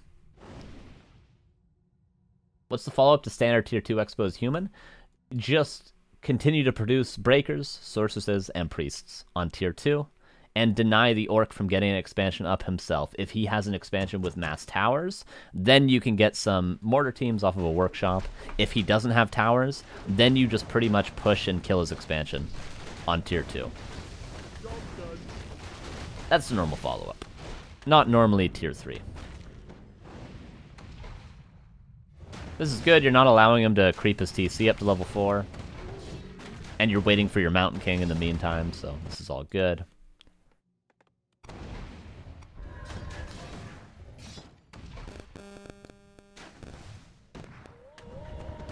Again, I point out that you have the gold and the lumber for an expansion, so you could have had it up this entire time, and it would have been mining. It would have been very good. Because your opponent went tier 3, your opponent has been trying to power creep. Your opponent has not been in a position throughout the game to really punish an expansion if you went for one.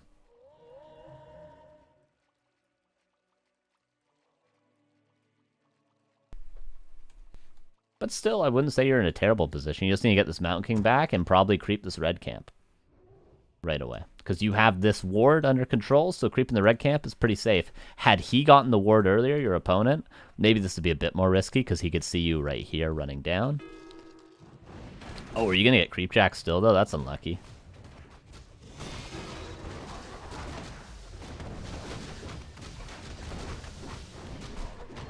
That is unlucko. Oh, he's looking for you. He's looking for you. So just try and get the item and then probably town portal out right away. And you're going to get it. Endurance Aura, worth. And just TP out right away, ideally before losing any units. But yeah, that's a good TP. Yeah, that was really well done.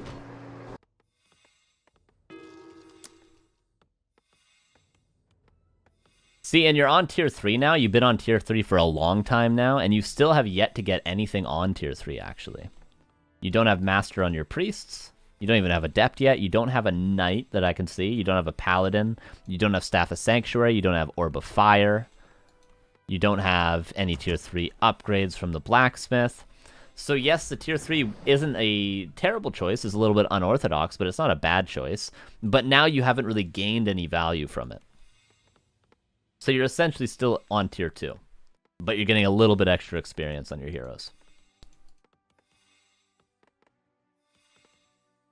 And this is also the tricky part about being human and going tier 3 on one base, is you never really have the gold for all the things you need.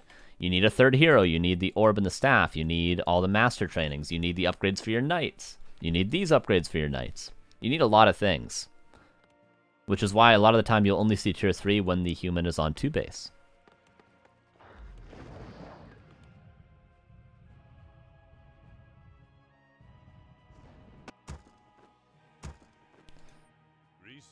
Again, I'd recommend mana pots, but you have this greater mana, so that's not too bad. So in this case, I would say maybe get a heal scroll.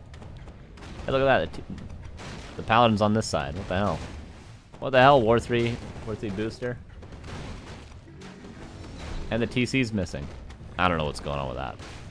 Oh, it's because I'm watching it from his perspective. That's why.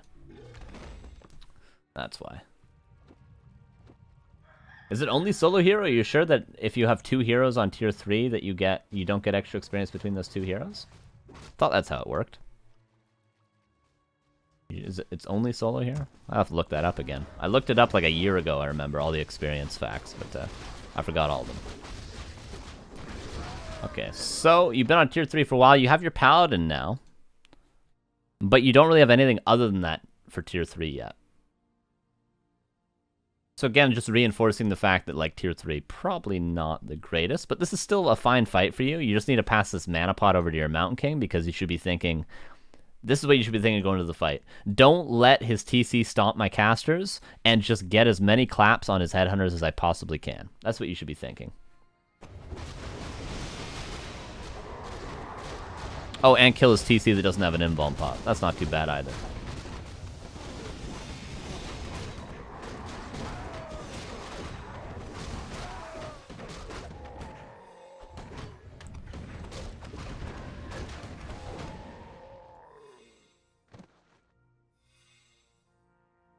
Oh yeah, clap level 2 over bolt level 2 for sure. I didn't even notice he had done that. Yeah, for sure. I would say always clap level 2 over bolt level 2, unless you're planning to go bolt bash. Yeah, you could definitely say this is too many priests as well.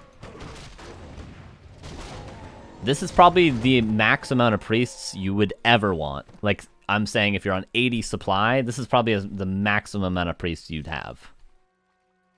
Even on 80 supply, this may be too many. But yeah, maybe like 4, maybe 5, but 6? This is 6, right?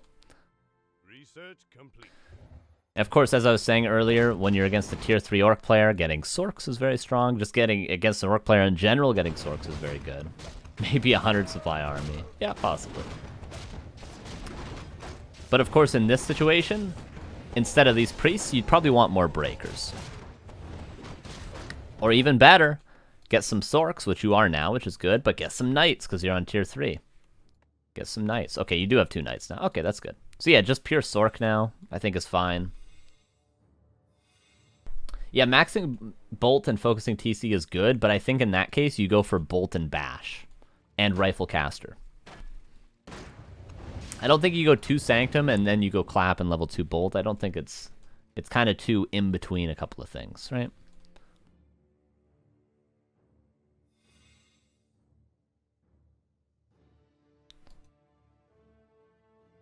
Brilliant Sword level 3 is not too bad, especially if you have Inner Fire, which Inner Fire would be very strong here. Okay, you're going to get it. You're probably also planning to retrain eventually, so when you do retrain, you can go Blizzard level 3.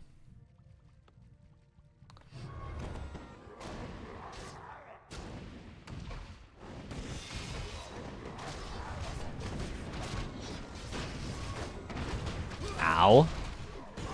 As I said before, what you want to avoid most in these fights is getting all your casters stomped and just clapping. How can you avoid that? You just immediately bolt the TC when you see him, and then you micro your casters back. And then you slow the TC, which is why you see a lot of top human players just immediately bolt that TC right away. But luckily for you, he doesn't buy an invuln, so he's going to lose a whole lot. Including the TC. Oh, don't use the invuln or use the paladin. You have full mana on the paladin.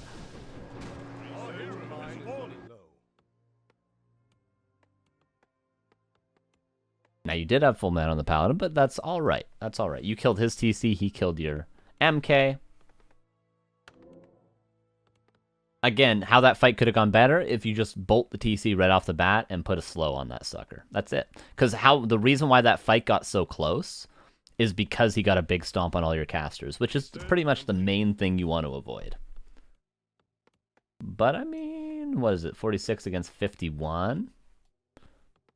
Not too bad. Could go either way still at this point, I would say. Because you both lost your second heroes, right? But your heroes are kind of crazy strong. Like, Paladin level 3 is really good. You do need to still skill that level 2 Holy Light, but Paladin level 3, once you reach that as human, you're pretty much like invulnerable. Because you have infinite Holy Lights close to, with, of course, Brilliant Sword level 3. You can just kind of, like, you're going to lose the units, yeah, but your heroes are never going to die, because you have Divine Shield and you have level 2 Holy Light. Your heroes just never die, and you have infinite claps, like, look at that regen. So once your Pally hits level 3, it's going to be very tough for the Orc player in this case. That TC would tilt me. Yep, those are pretty good stomps. And of course, having Cloak of Flames on the TC is very strong, as is it on a Mountain King, though, as well. Level 5 AM Aura, it's not unheard of, right? We do see level 3 Aura on level 5. It's not unheard of. Of course, you're generally against a lot of Shamans. In this case, there's not a ton of Shamans. There are some, though. So the Water Elementals become kind of just an experience tome. But yeah, you very often see on level 3, in this matchup in particular, level 2 Aura on level 3, and on level 5, level 3 Aura. Because the carries of this army are these two heroes. They're the Mountain King, they're the Paladin. The Paladin keeps everything alive, the Mountain King does all your damage, and then you kite with Sorks. So the Brilliant Sword is much more impactful than what level 3 Water Elementals would be.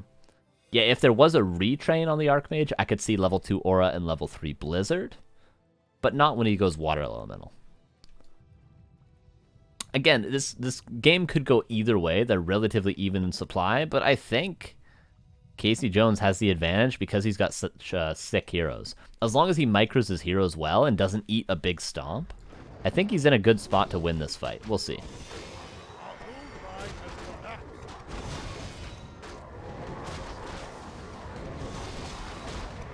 A lot of Bloodlust, but not a lot of Breakers. The TC still doesn't have an invuln. Neither does the Farseer. Okay, the TC dies.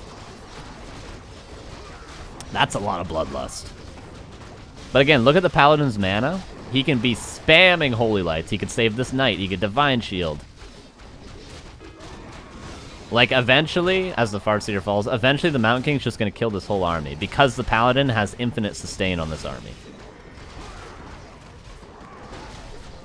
And look, he's out of mana, but now he's got another clap. Oh, give me the clap level 3. Come on, do it before he GG's. Do it before he leaves. Aw, we didn't see it. So what can be improved upon? Well, that was a little bit of a weird game, right? A little bit of an unstandard game. But what I would recommend, Casey Jones, would be 2 Sanctum, if that's what you're comfortable with. Skip the Blacksmith. Skip the tier 3 tech. Instead, once your Mountain King hits level 3, get up a tier 2 expansion and get early Sorks. Stay on about 4 priests maximum. Get some Sorks and some breakers, and just play a tier 2 expansion, just a tier 2 game with an expansion, and try to deny the Orcs expansion, and just chill. Don't worry about getting tier 3. Don't worry about getting a Blacksmith for rifles if you're going to Sanctum. Just nice, clean, play the economic game.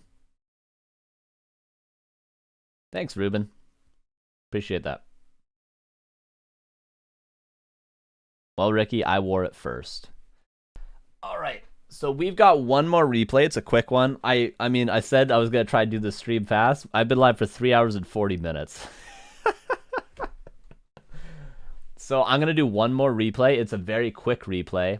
I did say I was going to try to do Scription's replay, but unfortunately, we've run a little bit long. But don't worry, Scription. I will get your replay done tonight, and I'll send it to you. But this will be one more replay. This will be from Chninkel. Chninkel, who's a human player who's going to be up against an elf. He's 1300 MMR. He says, maybe this tech is already known, but I don't think so. Human versus elf, less than 3-minute win. Let's check it out. Who complains about more? I would absolutely do more, but I have to go do Todd's Town Hall. I have to do it in 20 minutes. So by the time we wrap up and everything, and I got to go get some water, you know. I would absolutely love to do more. Have Todd come here. Yeah, I'll get Todd. Hey, Todd, analyze Chninkel's replay. Okay, here it is. Last replay of the day. It's a quick one. Let's check it out. And I think it's going to be a cheese. Let's see. All right. Okay. Let's talk about this. Early militia. Barracks first. So what does this mean? This means, of course, this peasant is going down. This is a very old school thing. Well, for one, it's going down to probably scout for an Ancient War here. If there is an Ancient War here, you can pull the creeps onto it. There's also a world in which the Ancient War is here. But it probably won't be. More often than not in this matchup, it will be right here. So this militia comes down, pulls the creeps onto the Ancient War, and then you can also build a farm in the Night Elf's base. This is annoying for the Night Elf. Me and Starshape talked about this quite a bit on the podcast, or on the interview we did. Very annoying for the Night Elf to deal with, because you can't spend the time to kill the farm. So you kind of just have to leave it there, and you have to just accept that the human has a full scout on you. So that's what this peasant is going to do. What does the barracks first mean? Well, it means it's going to be a tavern hero with a very early footman. So he's going to go for the Ancient War cancel here, and then he's going to get a tavern hero, probably a Tinker or a Naga, and he's going to do a tower rush on the Night Elf. That's what this build order is, which I think is honestly very strong. He said he was 1300 MMR, but this is really good. This kind of a strategy could definitely work in a pro game. Tavern hero tower rushes against the Night Elf, Naga and Tinker is very common, as is going for this militia to try to cancel their Ancient War, which pairs very well with a tower rush. So we'll see how it works out.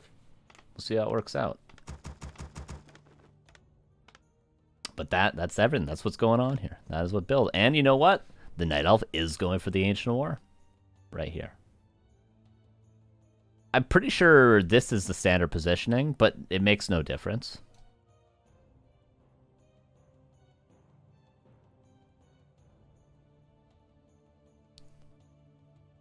We'll see how this works out. You might ask yourself, since this is a short replay, we'll spend a little bit of time on the other perspective. What is the Night Elf supposed to do? As soon as you see this militia, take one off gold, one wisp off gold, and bring it here. This militia is going to pull the creeps onto the Ancient War. How do you pull them off? You aggro them onto the Wisp. We'll see how this works out.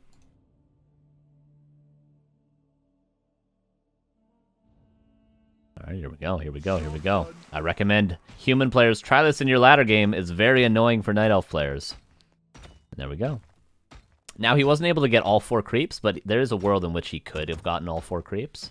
Now, as we can see, the Night Elf player, J-Fang, did do the correct response. We see he's trying to get this, and see, it aggroes on and chases the Wisp. Now the human has to do the same thing. He's got to re-aggro it, which he does do, but he could re-aggro the whole camp. Behind this, as we see, Footman coming out. This is going to be a Tavern Hero altar. Oh, and he made a big mistake. He made a big error. Wait, did he actually? Yep, he made a big error. This is a huge error that Night Elves can make. Now, of course, he's low on lumber because he sent a bunch of wisps out, whereas he should be mining lumber. But when this Ancient War finishes, it's very important, this Ancient War immediately builds an archer. Why is it important it immediately builds an archer? So that it doesn't attack this creep that's attacking it. Because if you notice, J-Fang here, only the single rogue was attacking the Ancient War. Not that much of a threat. When the Ancient War didn't build the archer, and thus was able to still attack, because when an Ancient War is building units, it cannot attack, it attacked the rogue. All the creeps now aggro on the threat that is the Ancient War that just attacked the rogue. Now all the creeps are going to attack it. Now it's going to be very rough. So J-Fang had to build an archer immediately. See, now he's building an archer and the Ancient War isn't attacking anymore. But it's too late. All the creeps are attacking the Ancient War. And you know what? The tower rush is coming. The towers be coming. Job's done. And if the Night Elf loses the Ancient War here, it's very difficult to hold a tower rush. Very difficult. Especially against a Naga or a Tinker. Archer comes out, but it is too little too late. The Ancient War probably going to fall. There are things that probably both players could have done better here, but you know, it's the spirit of the build we want to get the idea of, right? Now the creeps again aggroing on the Ancient War. Why do they do this? Why do they do this? Because creeps prioritize buildings over units. If there is a building in range of a creep, this is why Ancient War creeping works. They will attack the building before they will attack the units. Another higher priority is they will attack the workers constructing the building. If a peasant is building a farm, they'll attack the peasant building the farm. Once the farm is completed, they'll attack the farm, then they'll attack units. Or maybe it doesn't work. It probably only works for aggressive buildings, but you know what I mean.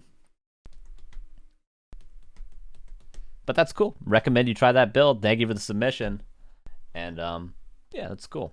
Definitely something you guys could try out. You send that early militia to try to kill their Ancient War by pulling the creeps onto it, and then you just tower rush them. I mean, I've done that plenty of times. I was a human player for a while. I did that all the time. All right. So that's it. 3 hours and 20 minutes. Might be the longest episode ever, and I actually said I was going to keep this episode short. So I'm sorry if I missed out on your replay today. We did get through 6. If I didn't get to your replay this month, I will get to your replay next month for July community replays. That is a money back guarantee. And again, like I said at the start, just bump the replay. If you think I missed your replay and I don't have it, you know, just send me another message and say, hey, I think you missed my replay. You can send me it on Discord. You can email me. You can message me on Twitter, whatever you want. Just say, hey, I think you missed my replay. And I'll get around to it next month. But next week will be Undead Week. I have to figure out what I'm actually going to do for that. I'm going to think about it over the week. Don't have anything planned for it yet, but we'll figure it out.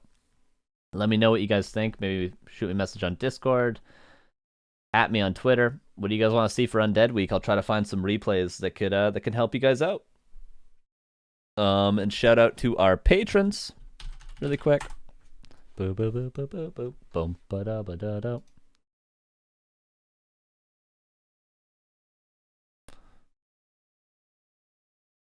out to our patrons. They are the 500 euro Golden Goat tier. Of course, going to be Quakes as always. Thank you very much, brother. The 50 euro Midas tier. Toxie, Nem1A2, Save Orcas, description. Gonna get to your replay, don't worry, bud. And Teggy, and our €25 profit tier, Dondolare, J Gats 123, and N Padroot. Thank you guys very much. I appreciate it, and I appreciate you guys watching on Twitch and YouTube and all that stuff. I appreciate you guys commenting on YouTube. I appreciate you guys being in the chat for the stream. It helps me out, and it makes the show, honestly, it makes the show better. You guys talking, you guys contributing, you guys giving me your opinions, makes the show better. The show wouldn't be what it is if I was just talking to a camera and just putting it on YouTube right away, right? Wouldn't be a show without you guys in the chat and you guys commenting on YouTube. So thank you very much for that. I'm going to raid Todd. If you want to stick around, you can check out the town hall. It'll be me, Todd, Insup, and Bidu. Talking about, I don't know. I have no idea. No idea on topics. So we'll see if we get blindsided. We'll see how many arguments we get into. It's going to be fun. Thank you guys for watching. See you next week. I'll raid Todd. Peace out.